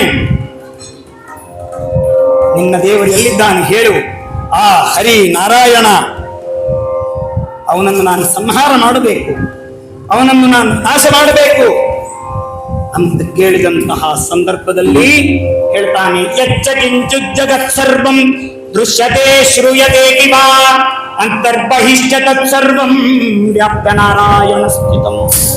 ಸ್ವಾಮಿ ಎಲ್ಲ ಕಡೆಗೂ ಅಂತರ್ಬಹಿಶ್ಚ ತತ್ ಸರ್ವಂ, ಎಲ್ಲ ಕಡೆಗೂ ವ್ಯಾಪ್ತನಾಗಿದ್ದಾನೆ.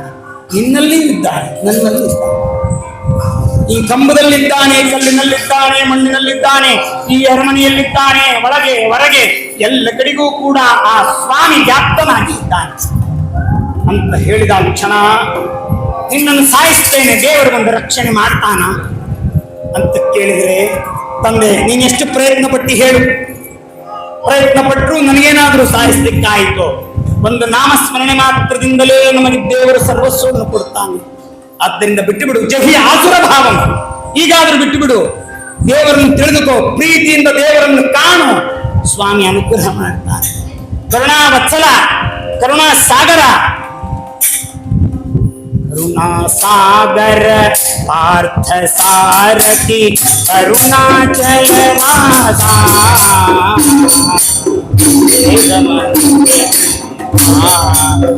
ದೇವರ ಆ ದೇವರು ಮನೆಗೆ ಬಂದಂತ ಮನಸ್ಸಿಗೆ ಬರ್ತಾನೆ. ಕರುಣಾಸಾಗರ ಪಾರ್ಥ ಸಾರಥಿ ಅರುಣಾಚಲವಾಸ, ಆ ಜಗತ್ತೊಡೆಯನಾಗಿರ್ತಕ್ಕಂತಹ ಪರಮಾತ್ಮ, ಆ ಪರಮಾತ್ಮನನ್ನು ಭಕ್ತಿಯಿಂದ ಕರೆದು ನಾವು ಪ್ರಾರ್ಥನೆಯನ್ನು ಮಾಡಿದಾಗ ದೇವರು ಅವಶ್ಯವಾಗಿ ಬರ್ತಾನೆ, ಬಂದು ಅನುಗ್ರಹ ಮಾಡ್ತಾನೆ. ಅದಕ್ಕಾಗಿ ಭಕ್ತಿಯಿಂದ ಒಳಗಿರೋ ದೇವರನ್ನು ಕಾಣು. ಮೈ ಸ್ಥಿತೋ ಮದಂಗೇಶು ಸ್ವತಂತ್ರೋ ವ್ಯಾಪ್ತಮಾನ್ ಹರಿ ಸ ವಿಷ್ಣುಶ್ಚ ಸ್ವತಂತ್ರಂ ಮಾಂ. ಒಳಗಿರ್ತಕ್ಕಂತಹ ನಿನ್ನೊಳಗೆ ಇರುವ, ನನ್ನೊಳಗೆ ಇರುವ ಎಲ್ಲ ಕಡೆಗೂ ಕೂಡ ದೇವರು ಚೇಚರಾಚರ ಜನಗಳೊಳಗೆ ಆಚೆ ಈಚೆಯಲ್ಲಿ ಎಲ್ಲ ಕಡೆಗೂ ಭಗವಂತನಿದ್ದಾನೆ ಅಂತ ಕೇಳಿದ ಕ್ಷಣ ಏನು ಮಾಡಬೇಕು ತಾಳಿಕ್ಕಾಗ್ತಾ ಇಲ್ಲ, ಸಿಟ್ಟು ಬಂದಿದೆ. ಖಡ್ಗವನ್ನು ತೆಗೆದುಕೊಂಡಿದ್ದಾನೆ. ಆ ಶ್ರೇಷ್ಠನಾಗಿರುವಂತಹ ಖಡ್ಗವನ್ನು ಹಿಡಿದುಕೊಂಡು ಸಿಂಹಾಸನದಿಂದ ಇಳಿದು ಬರ್ತಾನೆ. ನೋಡೋ, ಇವತ್ತಿನ ದಿವಸ ನಿನ್ನ ದೇವರು ಸರ್ವತ್ರ ಇದ್ದಾನ. ಹೌದು, ಎಲ್ಲ ಕಡೆಗೂ ಸ್ವಾಮಿ ಇದ್ದಾನೆ, ಭಗವಂತ ಎಲ್ಲ ಕಡೆಗೂ ಇದ್ದಾನೆ. ಆ ಸ್ತಂಭದಲ್ಲಿ, ಕಂಬದಲ್ಲಿ, ನಿನ್ನಲ್ಲಿ, ನನ್ನಲ್ಲಿ, ಗೋಡೆಯಲ್ಲಿ ಎಲ್ಲ ಕಡೆಗೂ ಕೂಡ ಆ ದೇವರು ವ್ಯಾಪ್ತನಾಗಿ ಇರ್ತಕ್ಕಂಥವನಾಗ್ತಾ ಇದ್ದಾನೆ ಅಂತ ಹೇಳಿದ ಕ್ಷಣ ಆಗ ಆ ಹಿರಣ್ಯಕಶಿಪು ಸಿಟ್ಟಿಗೆ ಬರತಕ್ಕಂಥವನಾಗಿ ಜೋರಾಗಿ ಆ ಸಂಬಂಧಂತಹ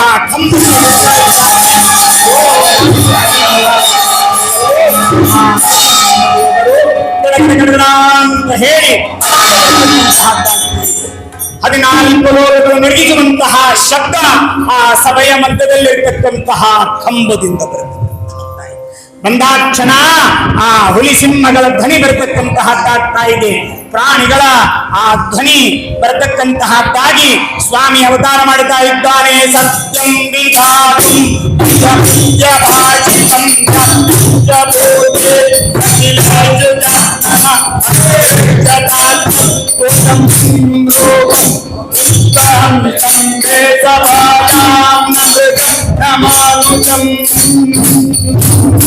ಆಗ ಪರಮಾತ್ಮ ಆ ಸ್ತಂಭದಿಂದ ಒಡೆದು ಕೆಳಗಿಳಿದು ಬರತಕ್ಕಂಥವನಾಗ್ತಾ ಇದ್ದಾನೆ.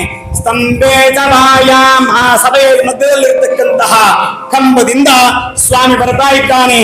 ಸತ್ಯಂ ವಿಧಾತುಂ ನಿಜವೃತ್ಯ ಭಾಷಿತಂ, ಆ ನಿಜವೃತ್ತರಾಗಿರ್ತಕ್ಕಂತಹ ಪ್ರಹ್ಲಾದನ ಮಾತನ್ನು ಸತ್ಯ ಮಾಡುವುದಕ್ಕಾಗಿ, ಆ ನಿಜವೃತ್ತರಾಗಿರ್ತಕ್ಕಂತಹ ಸನಕಾದಿಗಳ ಮಾತನ್ನು ಸತ್ಯ ಮಾಡುವುದಕ್ಕಾಗಿ, ನಿಜವೃತ್ತರಾಗಿರುವಂತಹ ಬ್ರಹ್ಮದೇವರ ಮಾತನ್ನು ಸತ್ಯ ಮಾಡುವುದಕ್ಕಾಗಿ ಸಾಕ್ಷಾತ್ ಭಗವಂತ ನ ಮೃಗಂ ನ ಮಾನುಷಂ, ಆ ಮೃಗ ಇವ ಮನುಷ್ಯ ಇವ ಮೃಗನಂತೆ ಮನುಷ್ಯನಂತಿರ್ತಕ್ಕಂತಹ ನರ ಮೃಗರೂಪರಾಗಿರ್ತಕ್ಕಂತಹ ಸ್ವಾಮಿ ಉಗ್ರಂ ವೀರಂ ಮಹಾವಿಷ್ಣುಂ ಜಲಂತಂ ಸರ್ವತೋಮುಖಂ ನೃಸಿಂಹಂ ಭೀಷಣಂ ಭದ್ರಂ.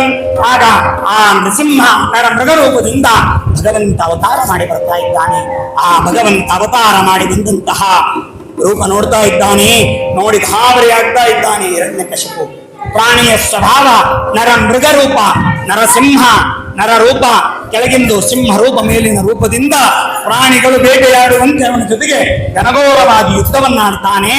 ಯುದ್ಧ ಆಡಿ ಸಾಯಂಕಾಲ ಸಂದರ್ಭದಲ್ಲಿ ಆಗ ಹೊಸ್ತಲಿಗೆ ಕರೆದುಕೊಂಡು ಬಂದು ಆ ತೊಡೆಯ ಮೇಲೆ ಕೂಡಿಸಿಕೊಂಡು ಹೇಳ್ತಾನೆ, ಹಿರಣ್ಯಕಶಿಪು ಕೇಳಿದ್ಯಲ್ಲ ಬ್ರಹ್ಮದೇವರ ಹತ್ರ ವರ, ಏನೇನು ಕೇಳಿದ್ದೆ ಹೇಳು, ಏನೇನು ಸ್ಮರಣ ಮಾಡ್ಕೋ. ಮನೆ ಒಳಗ ಮರಣ ಬೇಡ, ಮನೆ ಹೊರಗೆ ಬೇಡ. ಮನೆ ಒಳಗೂ ಇಲ್ಲ ಹೊರಗೂ ಇಲ್ಲ, ಹೊಸ್ತರ ಮೇಲೆ ಇದ್ದೇನೆ ನೋಡು. ಮೇಲೆ ಬೇಡ, ಕೆಳಗೆ ಬೇಡ. ಇದು ಮೇಲೂ ಅಲ್ಲ ಭೂಮಿನೂ ಅಲ್ಲ, ನನ್ನ ತೊಡೆ ಮೇಲಿದ್ದೆ. ಯಾವ ಅಸ್ತ್ರಗಳಿಂದ ಯಾವ ಶಸ್ತ್ರಗಳಿಂದ ಬೇಡ. ಅಸ್ತ್ರ ಇಲ್ಲ ಶಸ್ತ್ರ ಇಲ್ಲ, ಈ ಉಗುರುಗಳಿಂದ ನಿನ್ನನ್ನು ಸಂಹಾರ ಮಾಡುತ್ತೆ. ಏನು ಈ ಉಗುರು ಹಸಿನೂ ಅಲ್ಲ ಒಣನೂ ಅಲ್ಲ. ಯಾಕೆ? ಹಸಿ ಅಂದ್ರೆ ಗಟ್ಟಿರಬಾರದು, ಒಣ ಅಂದ್ರೆ ಬೆಳಿಬಾರದು. ಅದಕ್ಕಾಗಿ ಈ ನಖದಿಂದ ನಿನ್ನನ್ನು ಸಂಹಾರ ಮಾಡ್ತೇನೆ. ಎಂತಹ ನಖ ಅದು?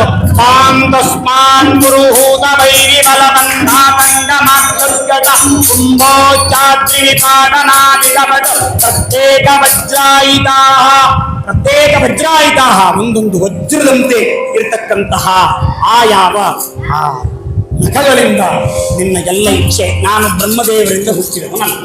ಜೋಕೋ, ಬ್ರಹ್ಮದೇವರು ನನ್ನ ಸೃಷ್ಟಿ ಮಾಡಿಲ್ಲ, ನಾನು ಹುಟ್ಟಿದ್ದು ಕಂಬದಿಂದ. ಸ್ತಂಭಾಕ ಕಾಸನ ಡಿಂಬಾಯ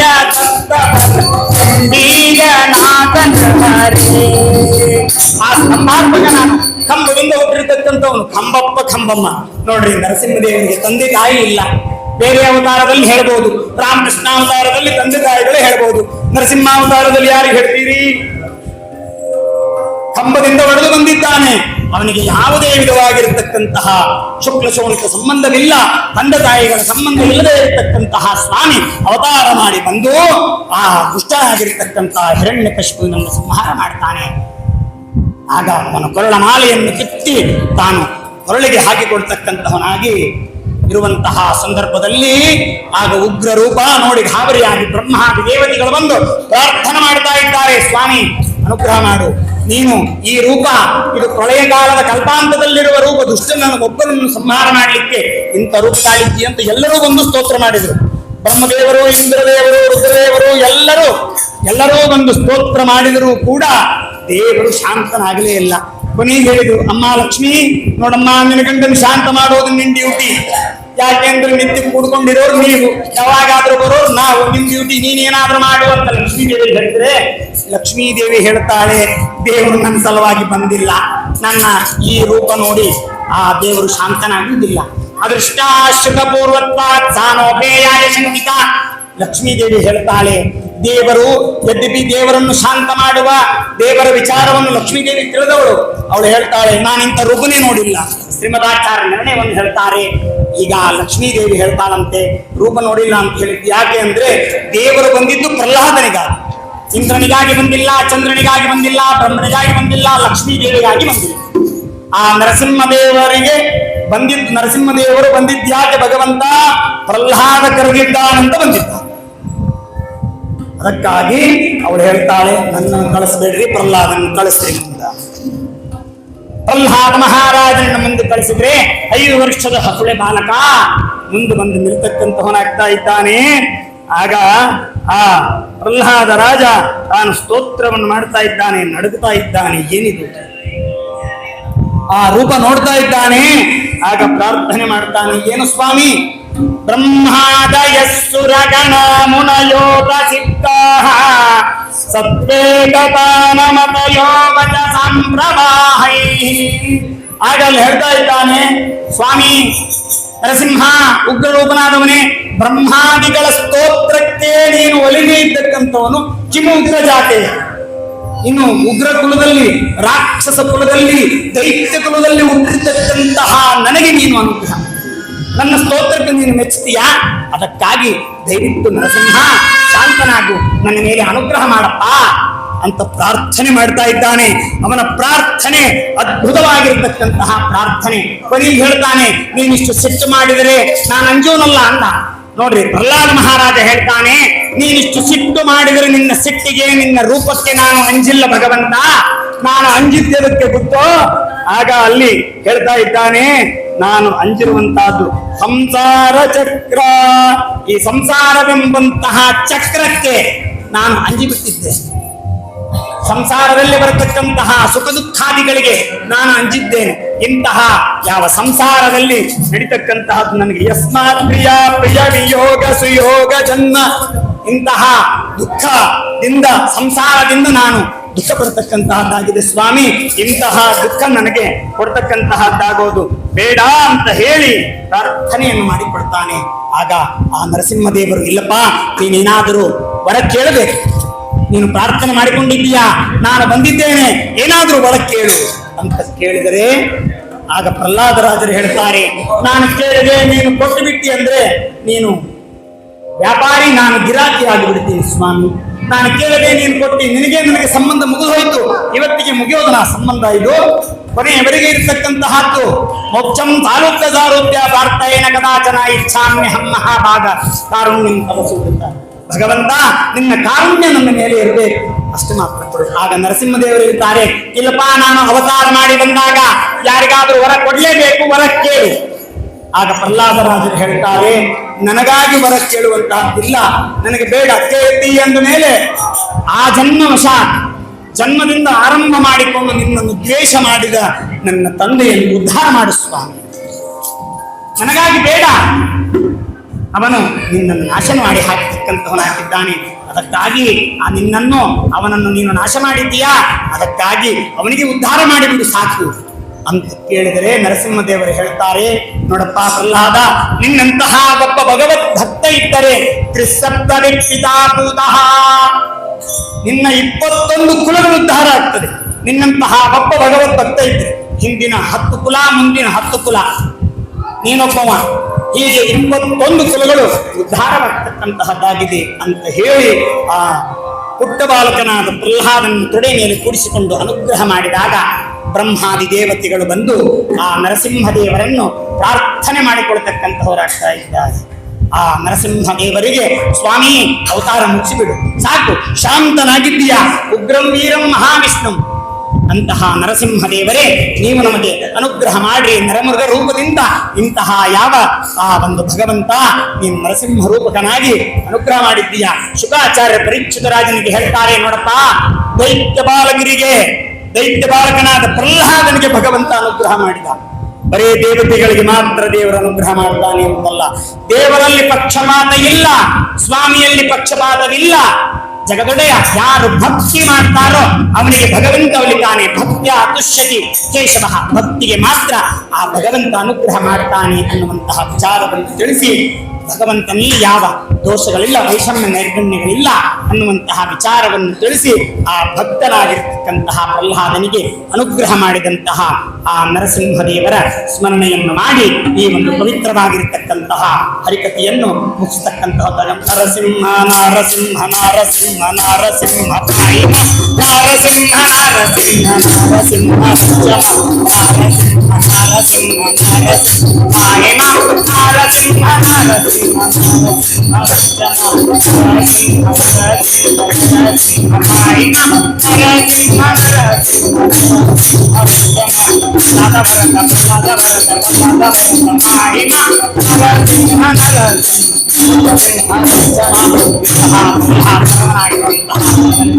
ಆ ಪ್ರಹ್ಲಾದ ಹೀಗೆ ವರದನಾದ ಪ್ರಹ್ಲಾದನಿಂದ ಪೂಜಿತನಾದ ಈ ಪುಟ್ಟ ಬಾಲಕನ ರೂಪದಂತಿರತಕ್ಕಂತಹ ನರಸಿಂಹದೇವರ ಪವಿತ್ರವಾದಂತಹ ಸನ್ನಿಧಾನದಲ್ಲಿ ನರಸಿಂಹ ಜಯಂತಿಯ ಈ ಒಂದು ಪವಿತ್ರವಾದಂತಹ ಒಂದು ಪುಣ್ಯ ಪರ್ವಕಾಲದಲ್ಲಿ ಈ ಒಂದು ಹರಿಕಥೆ ಹೇಳುವಂತಹ ಭಾಗ್ಯ ನನ್ನ ಸಿಕ್ಕಿರುವಂತಹದ್ದು ದೊಡ್ಡ ಭಾಗ್ಯ.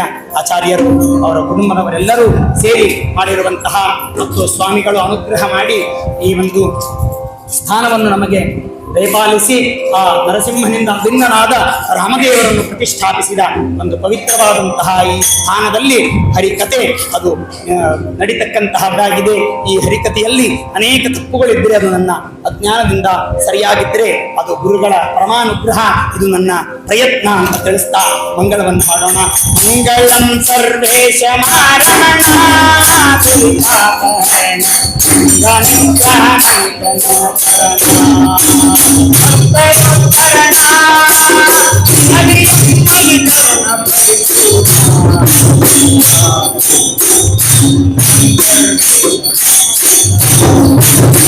जयं कर्णय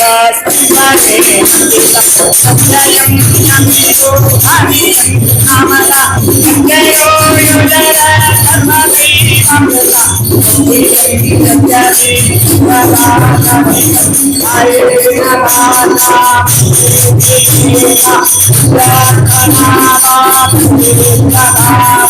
करोमि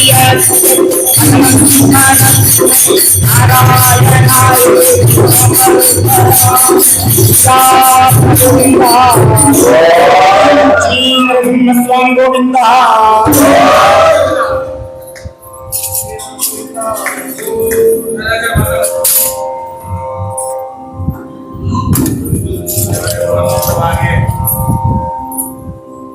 ಸುಮಾರು 1 ಗಂಟೆವರೆಗೂ ನರಸಿಂಹದೇವರ ಚರಿತ್ರೆಯನ್ನು ಹರಿಕಥೆ ರೂಪದಲ್ಲಿ ಎಲ್ಲರ ಮನಮುಟ್ಟುವಂತೆ ತುಂಬಾ ಅದ್ಭುತವಾಗಿ ಆಚಾರ್ಯರು ವಿವರಿಸಿಕೊಟ್ಟಿದ್ದಾರೆ. ಅವರಿಗೆ ಚಪ್ಪಾಳೆ ಮೂಲಕ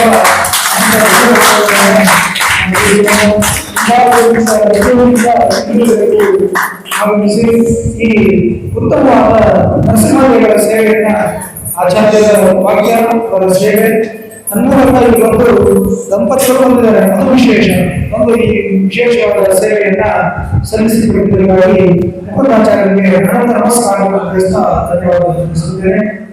ಹಾಗೆ ಇನ್ನು ಮುಂದೆ ಕಲ್ಯಾಣೋತ್ಸವ ಕಾರ್ಯಕ್ರಮ ಇದೆ. 1 ಗಂಟೆಯಲ್ಲಿ ಕಲ್ಯಾಣೋತ್ಸವ, ಆಮೇಲೆ ಕಟೀಲೋತ್ಸವ.